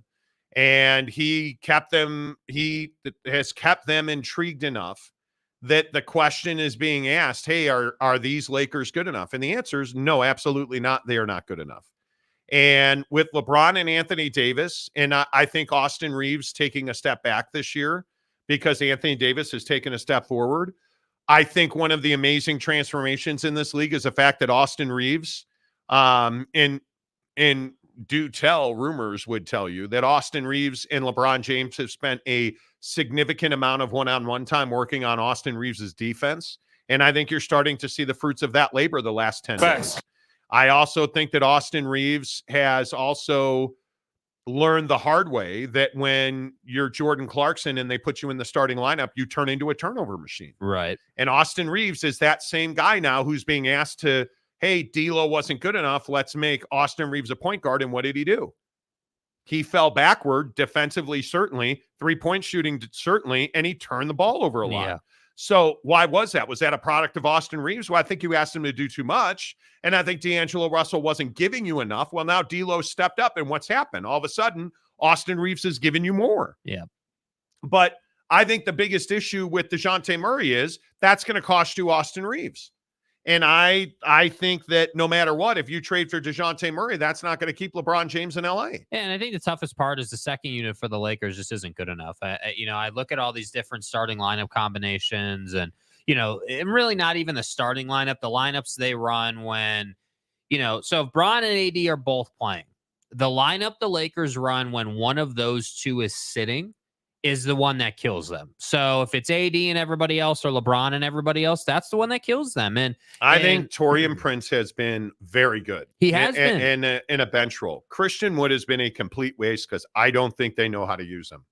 I don't think Christian Wood knows how to use Christian Wood. I don't think that Christian Wood Christian Wood, ESPN, I think it was like a week ago, a couple games ago on a national game, they did a whole thing where they mic'd him up and they do the sound of the game stuff. Y'all know what I'm talking about. And Christian Wood is just out here talking to everybody. Christian Wood is just too nice of a guy. Yeah. And he's not enough of a killer to be a great fit on a championship team. Now, is he athletic? Does he have great ability? Yes.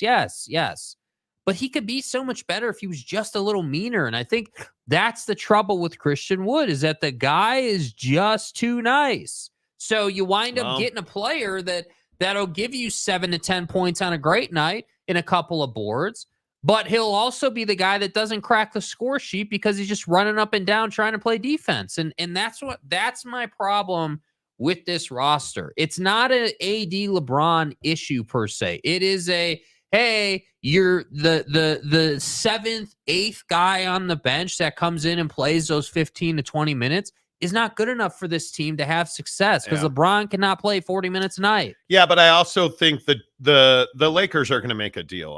I think if you look at you, in my opinion, have to find an upgrade for Rui Hachimura in the starting lineup. And they've tried with Prince. I think they have tried with Christian Wood. That didn't work from the jump.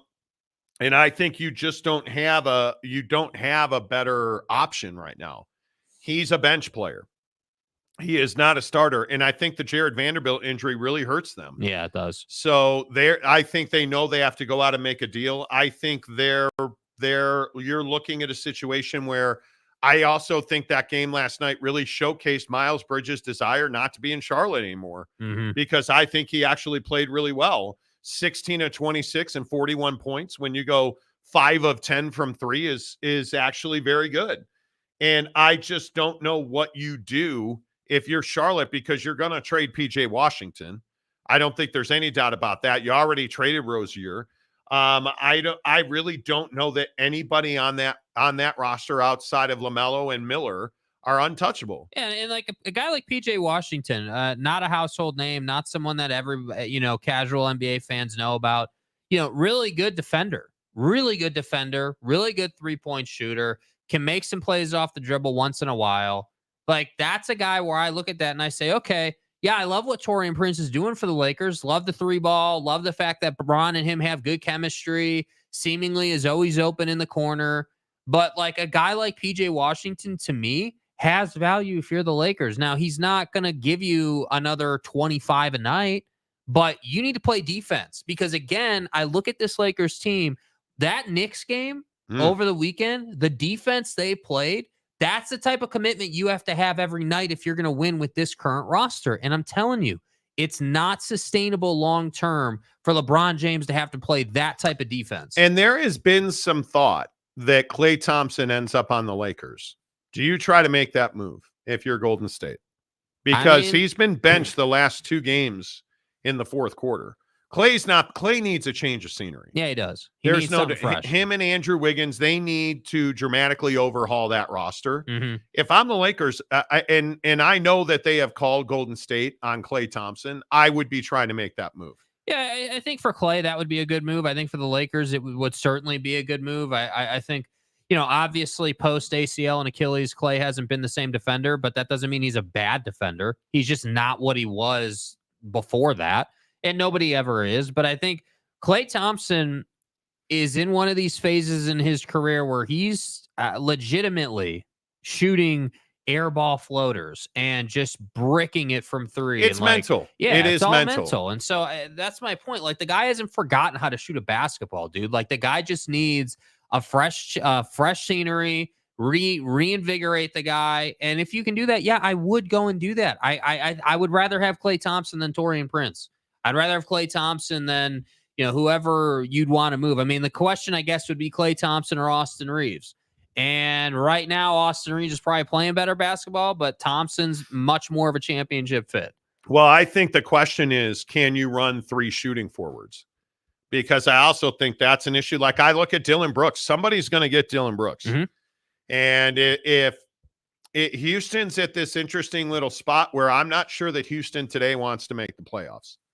And I think they're probably better off not making the playoffs as far as draft capital goes. But they're in a place where Houston's got some very tradable pieces. And I think it would be interesting to see, does Dylan Brooks fits on just about every contender. But are you going to move you're not going to move a Jabari Smith at this point, I don't think. No. I look at Cam Whitmore and his ascension. And I think you have to find a way to get him more minutes, and that means moving Dylan Brooks. And I also think I'm very curious to see what happens with Jae'Sean Tate, because I don't know. I probably expect too much out of him. Where is that cat gone? Like you're not getting the most out of him. So I don't know. I think Dylan Brooks is very interesting. The Houston Rockets are very interesting. I think the Lakers and the Warriors are, I can't believe they would put together a run to get them in the playoffs. Mm. And I know it's going to be tight, but they're 2 games out of a playoff spot right now, I think. I look at the Warriors, though. That's a team that should be part of, should easily be part of anything that the Rockets are involved in. If the Warriors were to add, a talented young guy from the Rockets, I think that really helps them. I think and this is what I say, this nonsense where we started with the Jazz. The Jazz are a team that need to be involved in as a third team that facilitates bigger deals. That's what you need to do. And we've been talking about it for 2 years, and they just won't get it done. So, again, will the Knicks go after Donovan Mitchell before the deadline? I don't think that, dude. The Cavs are the hottest team in the NBA. Yeah. And I think with Darius Garland back, I don't think Don's available in the season. Over the summer, sure, I could see that happening, but they're too good. He is playing really, really well. Mm-hmm. Don is. And Garland being back has transformed that team. They're not a championship team, but they're win a playoff series kind of team. Yeah.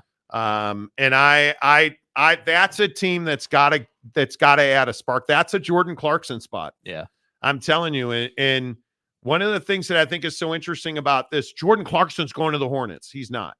They have a handshake agreement with Jordan Clarkson that they will move him to a playoff team. And I don't know if I am the Jazz, I don't think they view themselves as a playoff team right now. I think if they make the playoffs, that's great. I don't think they're all in to make the playoffs. No. And why would you be? Well, I think it's going to be interesting to see what they keep and what they sell. And I think Collin Sexton is something that Danny Ainge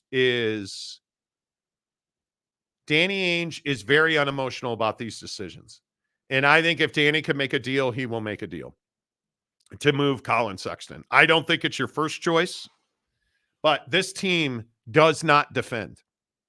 And the Utah Jazz are one of the worst defensive teams in the NBA. And I think I could make the argument they might be the worst defensive team in the Western Conference. And again, I think, culturally speaking with this locker room right now, there's a lot of times where I'm watching this team and they'll just go through like 8 to 10 possessions where they look uninterested. And then they got to call timeout, get reinterested. Then they go on a run. It's the Bucks game. That's why you were behind in the Bucks game. The Bucks were not playing all that great. Giannis was just playing bully ball, and you just were uninterested on defense. So what happens? You call a timeout, or not even a timeout. The quarter ends, you get going in the fourth quarter, and you find a way to win that game. That's my point about this team is that, can they beat teams like the Bucks? Sure. That doesn't mean you're beating a team in a 7-game series. That doesn't mean that all of a sudden this is the championship mix we've all been looking for. To which I say, hold up your end of the bargain on the Jordan Clarkson situation, find a new home for Collin Sexton, and go out and get a premier young guy who's a wing scorer that you can develop, right? Because if you have, whatever young scorer you want to look at, like think of any of the dudes in Houston. Think of the Brandon Miller style player, the long, lanky guy that can score off the wing. That's what you need on this team right now. You need that additional guy. Yeah, I don't know. It'll be interesting. Robert Fowler, does the Vanderbilt injury change things on how the Lakers want to view trades? I don't know. The problem for the Lakers is he is their best on-ball defender. He is a very, very good on-ball defender. It's why the Lakers are so hot to get Alex Caruso. Because if they add Alex Caruso, that completely changes the dynamic of that team. Yeah. So I think but the Lakers and Bulls have had extensive conversations and have not been able to get a deal done. I mean, they want to add, I know factually they want to add DeMar DeRozan. They would like to bring Caruso back in that trade, but what are you going to give up to get him? They don't want to give up Austin Reeves. You're going to have to give up Austin Reeves. If they could get DeMar DeRozan and I don't know how the Bulls have an incredibly high asking price on Alex Caruso. Mm-hmm. Like, it's outrageous. But I think you have to do something to address one-on-one defense. Like, I look at that Sixers Mavericks game last night. How many highlights do we see with Luka just not being guarded? Wide open. It was remarkable to me. Jay Brannon, does OKC trade for a rebounder? Maybe. I don't think OKC's that interested in making a deal. I think OKC knows that they are right where they need to be. They're tied with Minnesota at the top of the West, but I think Minnesota is a team that you can very easily scheme. I think OKC knows they're the best team in the West right now. I think one of the teams you better be watching is the LA Clippers. Because if they can find some tweaks and they can find a way to lower that points against number, they're giving up like 113 points a game, 112, excuse me. That puts an awful amount of pressure on your offense. So I think they'd like to add a defender. I think one of the other teams that's very aggressive right now is the Phoenix Suns. I think the Phoenix Suns are working as diligently as possible to add somebody of note at the power forward. Yeah. They have 3 guards in Beal, Book, and Kevin Durant, because that's what those dudes are. They're ball handling shooters, and I think they know they need an ass kicker at the rim. Right. And it's frankly, why they couldn't beat Milwaukee in the finals. And they've never been able to answer that question. Valanciunas has not been that guy. They need a talented fit. Miles Bridges. That's why Miles is so closely linked to the Suns, because he's exactly what ails them. And I think they know that if they can get a guy like that, that's a difference maker for them. Yeah, I mean, I think Nurkic has been a upgrade over DeAndre. There's no question about it. Certainly. I think he's provided them. He's provided them much more of that ass kicker feel they need. I think the problem with Nurkic is there's a lot of times where he gets out athleted by the premier bigs who are on playoff teams. And that can be kind of a challenge when you talk about bringing Nurkic out to the free throw line and extended and pick and roll situations. And he can't keep up with the quick guard in the pick and roll. And that's the downside of his game.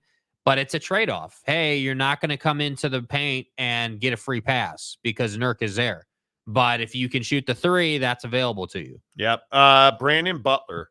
I just want to see Caruso on the Jazz so the mayor can finally get a Jazz Caruso jersey and headband. Telling you, nobody smokes weed like Caruso, but he also plays great defense. Tanner Plummer, a member of the show for 13 months. Okay. Way to go. There needs to be a full segment on Caruso on the show, Graham. Mayor McCluskey would love that. He would. Is he here today? Program. I don't know. I haven't seen him yet. He's not here. How an incredible turnaround by OKC from losing by 70 to now being one of the best teams in the NBA West. Hey, man, it's called building an organization. It's called patience. Rookie of the year in Chet Holmgren. Oh, Victor's the way, bitch. No, he's not. Big Daddy Magic. I think it is. I think it's very interesting to see how patient they've been. Yeah, I mean, rookie of the year, probably an MVP candidate in the next couple of seasons in SGA. Like you've got some stuff happening there, and I think the big thing for OKC is they play well together. Like SGA and Chet know how to play together, and that's why it works. And there's a lot of teams, again, Jazz, Rockets, Lakers on a lot of nights that just don't play well together, and that's why you lose. Yeah, and you look at the way they play, and you look at the Jalen Williams or the Isaiah Joes, the Jalen Williams. Like you have a lot of complementary pieces there that I think are really fitting in well. And obviously, Shai Gilgeous-Alexander's a stud. There's just no doubt about that.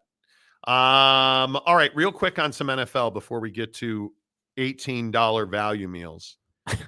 What do you guys think of this? First of all, Patrick Mahomes and this. Oh, did we get rid of that picture?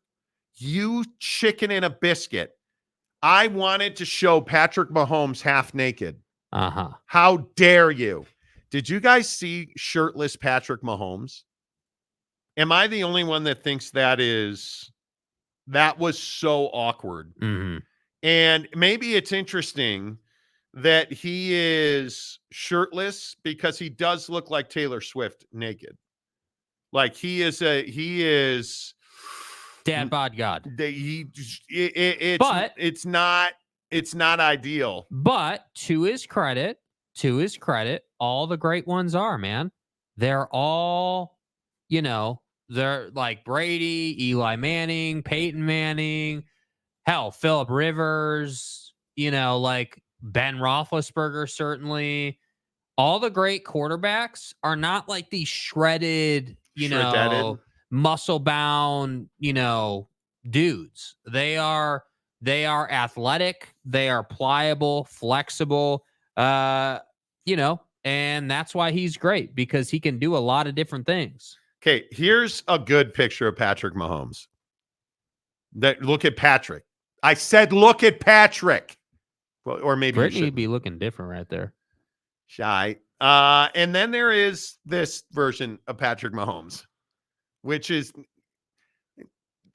apparently it's never sunny in Kansas City. But dude, do they have weights there? Do you even lift?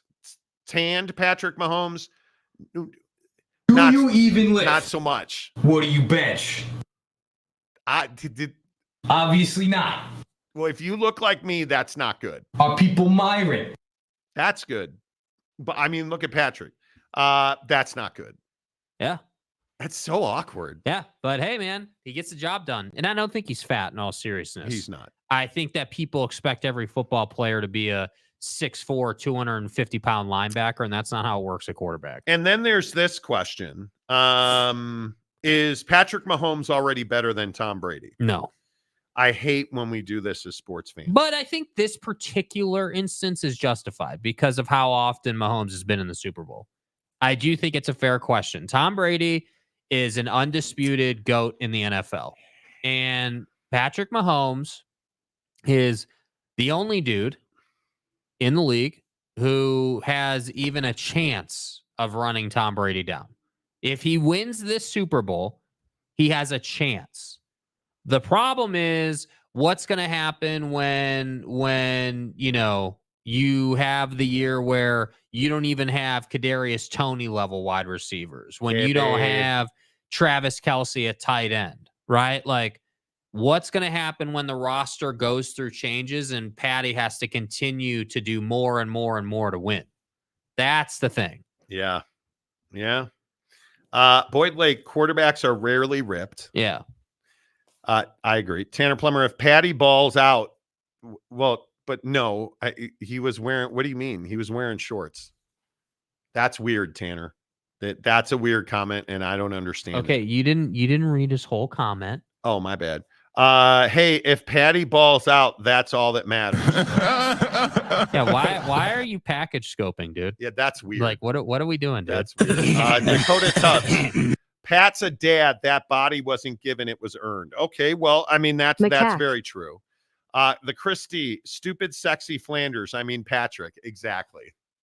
Exactly. Tanner, Jalen Hurts is ripped as hell, though, but that didn't help him this last year. Well, he wasn't what was wrong with the Eagles. Your coach is an idiot. Boyd Lake. If the brain wore a bikini, QBs would look the most ripped of all time. Well, I mean, the quarterback is wearing a bikini. Why does she have to be so damn detestable as a human? I don't know, dude. She is It's annoying. terrible. That's Brittany Mahomes, obviously. She is, dude, she is not fun. She's a handful. Yeah. But that came out wrong. That what I meant, like, as it. Let's move on. OG Gary, everyone wants football players to look like DK. Well. Okay. Big Daddy Magic. Victor shirtless would break the internet. Yeah, because nobody's ever seen an alien in real life. So. No, I'm not doing that. Victor is the way, bitch. Put that in the Euros. Victor's the way. Okay. I felt aggressive. Robert Farrell, I thought we were looking at pictures of Patsy Jake there for a minute. Jake, are you okay? Why are you? What? Jake wishes. Jake wishes that was him. His picture. I get that. Don't you, Jake? Yeah. There's Jake right there. There he is, with the camera in the background there. Right. That's Jake. Okay, we should move on. Tanner Plummer, Monty didn't read my whole comment. Play the sad music. Exactly. You know, Tanner, how you feeling about the Eagle? Leave the music running. How do you feel about the Eagles taking their mediocrity to Brazil next season? All right, here we are. Jalen Hurts live in a favela. Turns out they're playing on a full dirt field in Brazil. Yeah, how about that? No. Lopes fan Gabe, is Tanner that guy who looks down while standing next to dudes in the urinal?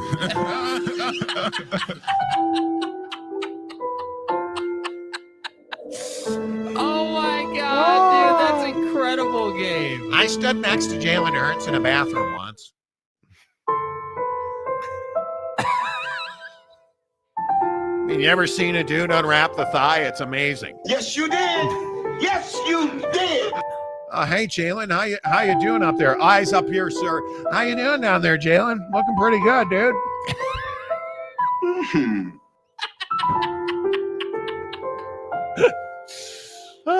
Dakota Tubbs. Can you imagine the great Ollie Gordon shirtless? The world would explode.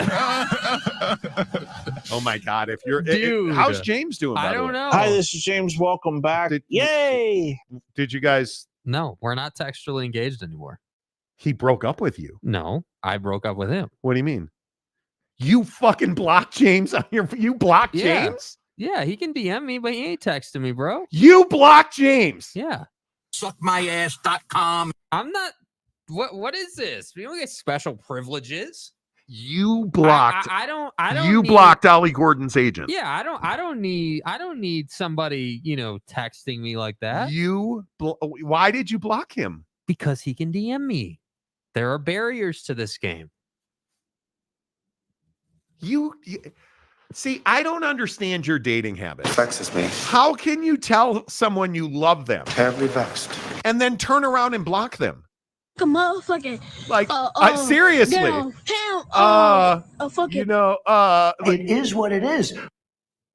What do you want me to say? I'm setting not I love boundaries. you. I'm setting healthy boundaries, bro. So you tell him you love him and then you block him. Yeah.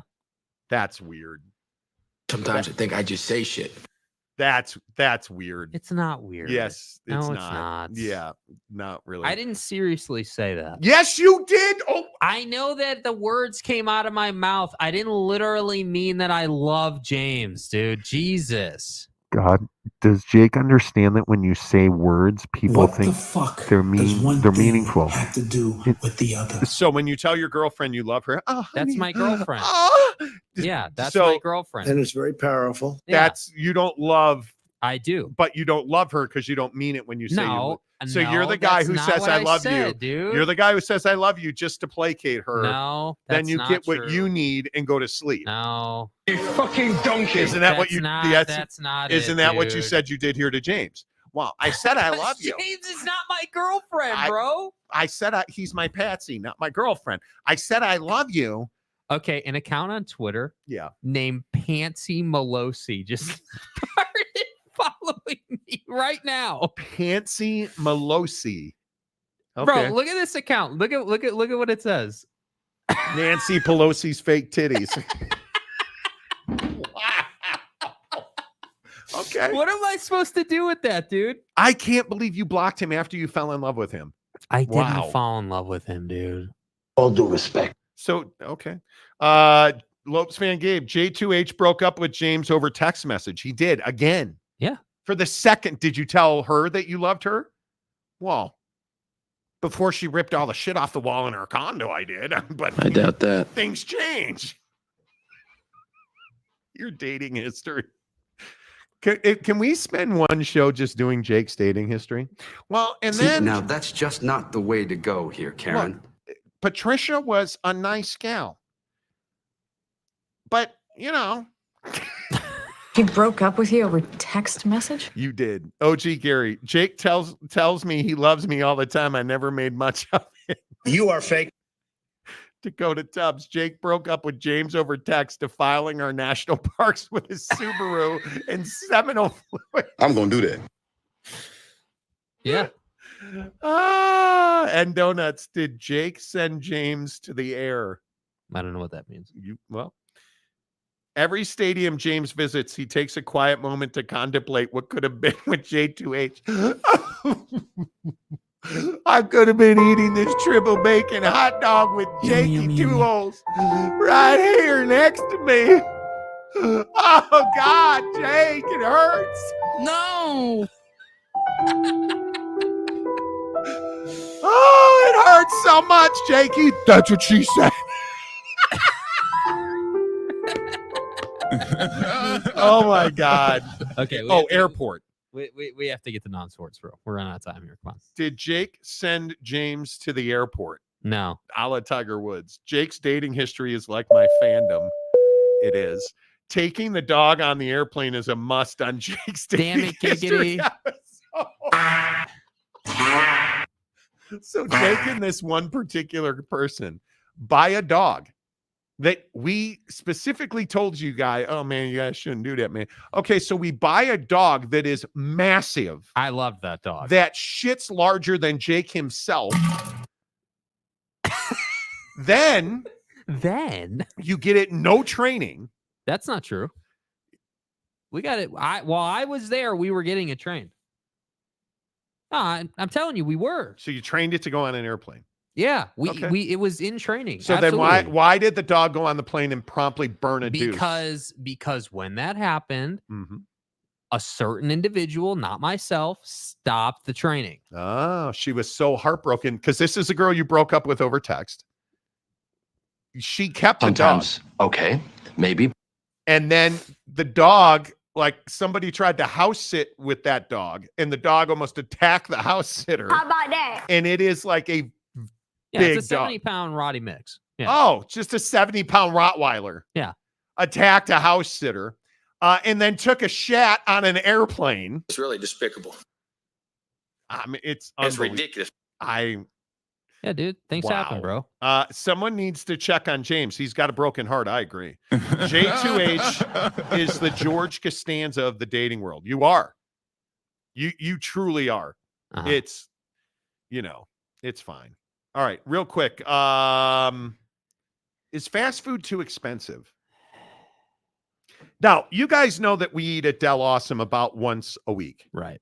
But only because it's like $12 and you can get a pile of A food. feast.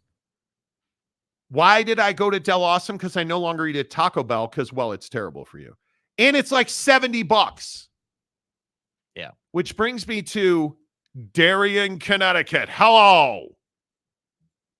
The McDonald's in Darien, Connecticut is selling Big Mac value meals for $18. I thought you called it a value meal. For $18. A quarter pounder value meal, $17. A filet-o-fish, the greatest sandwich in fast food, a filet-o-fish. That's bullshit. No, it's not. See, will somebody please fight for my honor? That was a masterpiece of dog shit. No, it's not. A filet-o-fish, dude, do not make me send you out for one today. Get out of my way, dude. A filet-o-fish is amazing. Yeah. Not for $12 in a value meal. How do you call it a value meal and price it at $18, bro? Could you ever imagine paying $18 for a Big Mac, French fries, and a drink? No. Hell no. And if you want a milkshake in that value meal, it's $22. Like, what? How is that a value meal? Dude, when I went to McDonald's as a kid, it was $5. I got my chicken sando, my fries. No, I your even got my chicken toy nuggies. in the box. Like, we were good. $5. Man, $18? the toys in your value meal cause so many fights. I think it That's is. every day. I think it is ridiculous how much we're paying for fast food. But here's the issue: aren't we paying that because of what we're paying fast food employees? Yes. And therein lies the problem. How do you tell a fast food worker in Connecticut, one of the most expensive states in the country, that you're going to pay him $10 an hour? Nobody's going to take that job. AI automated McDonald's are coming. Does that lower the cost of that value meal? No. People are paying it now. Are you really telling me that we believe as a society that we'll put in AI into fast food restaurants and we'll pay less? No. When did that ever happen? Yeah, seriously. When did I just don't understand, like McDonald's specifically. The thing with McDonald's is it's always been a value proposition, right? The value menu, right? The dollar menu. Hey, you can go to McDonald's for $10 and get a feast. You can get a couple of quarter pounders, a bunch of fries, a soda. Like, great, awesome. But that's no longer the case, and I just don't understand it. Having done said all that, McDonald's is having historically low sales. Yeah, screw them. And their CEO is promising to bring back affordability. What would it take for you to go back to McDonald's? Because the food sucks. The food's not great. Their breakfast is solid. Everything else sucks, in my opinion. But I hate the Big Mac, like the fries are mid. But when's the last time you had a Big Mac? I couldn't even tell you. I'd have to try another one. But the last one I had years ago at this point was not good. The issue at McDonald's is like all their former head chef talking about how if you get folded yellow eggs, they're frozen. If you get the circle eggs on what do you call the breakfast sandwich you like there? Egg McMuffin. Egg McMuffin. You get the folded egg on an egg McMuffin or on a sandwich, it's frozen. You get the round egg and it's fresh cooked off the griddle. They're doing so many things to save money, yet their prices are going up. Yeah. And now their CEO on historic sales slumps at McDonald's, which is the first time we've ever seen that. They're promising affordability, but I got to be honest with you, they've lost my business forever, mainly because the food sucks. Yeah. I can't see myself going back. Mike Smith, I had a double Big Mac the other day. Ooh, was it good? Yeah, was it good, or like where are you at on it? Where does it stack up for you? Tanner Plummer says never going back to McDonald's, not even for breakfast. Dude, it's tough to beat their breakfast. And I'll tell you, the Jack in the Box that's going in by our house. Yeah, direct competition. The sign is on the building now. The did you see that? I don't know if you drive by there. I did. I saw it. When's the last time you were at the district? Over the weekend. It is so crazy busy. Hey, you got to go on Sundays. Can't go on Saturday. But anyway, the point is the signs are up on the new Jack in the Box. Like I would eat at Jack far before I would. I don't know what it would take for me to get back there. Mike Smith says it good, but messy as hell. Ooh. Yeah. Try California minimum wage $20 an hour for fast food That's what workers. I mean. You're not going to get. McDonald's would have to lower the price and do so much volume to make it worth it for them. You know. Washington State Go Cougs says $1 chicken sando thing. Then I could go back. But see, like that used to be a thing. That used to be a thing. That used to absolutely be a thing. $1 for the chicken sando, $1 for the fried, $1 for the drink. You're out of there for $3 a person. Oh, yeah, Mike Smith. Airport food or drink are crazy. Yeah. You can't afford it. It's like getting stuff at the movie theater. It's crazy expensive. Dakota Tubbs, Tesla Tacos, Elon's newest business venture. Yeah. Jonah, what happened to $1 McChickens? That's what I'm saying, dude. So good. But, yeah, DQ's ridiculous. $30 for a couple of Blizzards now. Yeah. Stupid expensive. And with no justification. Yeah. So we're big into meal prepping, me and Mrs. Monty. Mm-hmm. And like today I think I have a sweet potato, black beans, pinto beans, and some chicken. She made crock pot chicken. So good. And it is really good. And I can probably make that meal portioned out for $6. Right? The chicken's super expensive still. Yeah. But the sweet potato, the black beans and pinto bean mix, like that doesn't cost us anything. Yeah. Going to McDonald's is a $25, $30 trip. Right. Like, why would I do that? And it's terrible for you. Yeah. It's terrible for you. I'm kind of with Tanner. I can't see myself going back. Yeah. I can't. Mike Chase, Jack in the Box just opened by my work off 56 West, 54th South. Really? There you go. There you go. Is that the one that had the lines? I think so, but I love the Jack. one at the district is going to cause havoc. It's just the reality of it. It is. That California stuff is bull. They don't pay $20, not even close. They say that, but we get nowhere near the minimum wage. I don't know. California, I would live there if I could afford it, but I can't. Yeah. I just can't. You're paying $1 million for a house. The house I have in Utah, and I live in a townhouse. I don't even live in like a palatial family estate. Yeah. My house in LA is $1 million, dude. It's ridiculous. I don't even know how you're talking like 6, 7, 8,000 a month. Yeah. Who can afford that? Deliric, the only thing other than breakfast is a spicy chicken sandwich, not meal, just a sandwich, $2.39 here in Texas. Really? Steve, double hamburger and fries is the best McDonald's combo. If you aren't using the McDonald's app, you're getting ripped off. That's the other thing about McDonald's. Now you got to order on an app. Dude. Yeah, absolutely. All right, the Monty Show presented by our good friends at The Advocates, theadvocates.com, the best injury attorneys in the business. Tell them you heard about it on the Monty Show. Hey, man, if you're in California, if you're up and down the West Coast, be cool. That weather is wild. But if you get into an accident, if you're injured, if you can't work, the Advocates are here for you, man. You can chat with an attorney live online. It won't cost you a dime, 24/7, 365. You never pay the Advocates unless and until they win your case at theadvocates.com. Until tomorrow, say goodbye, Jake. Goodbye, Jake.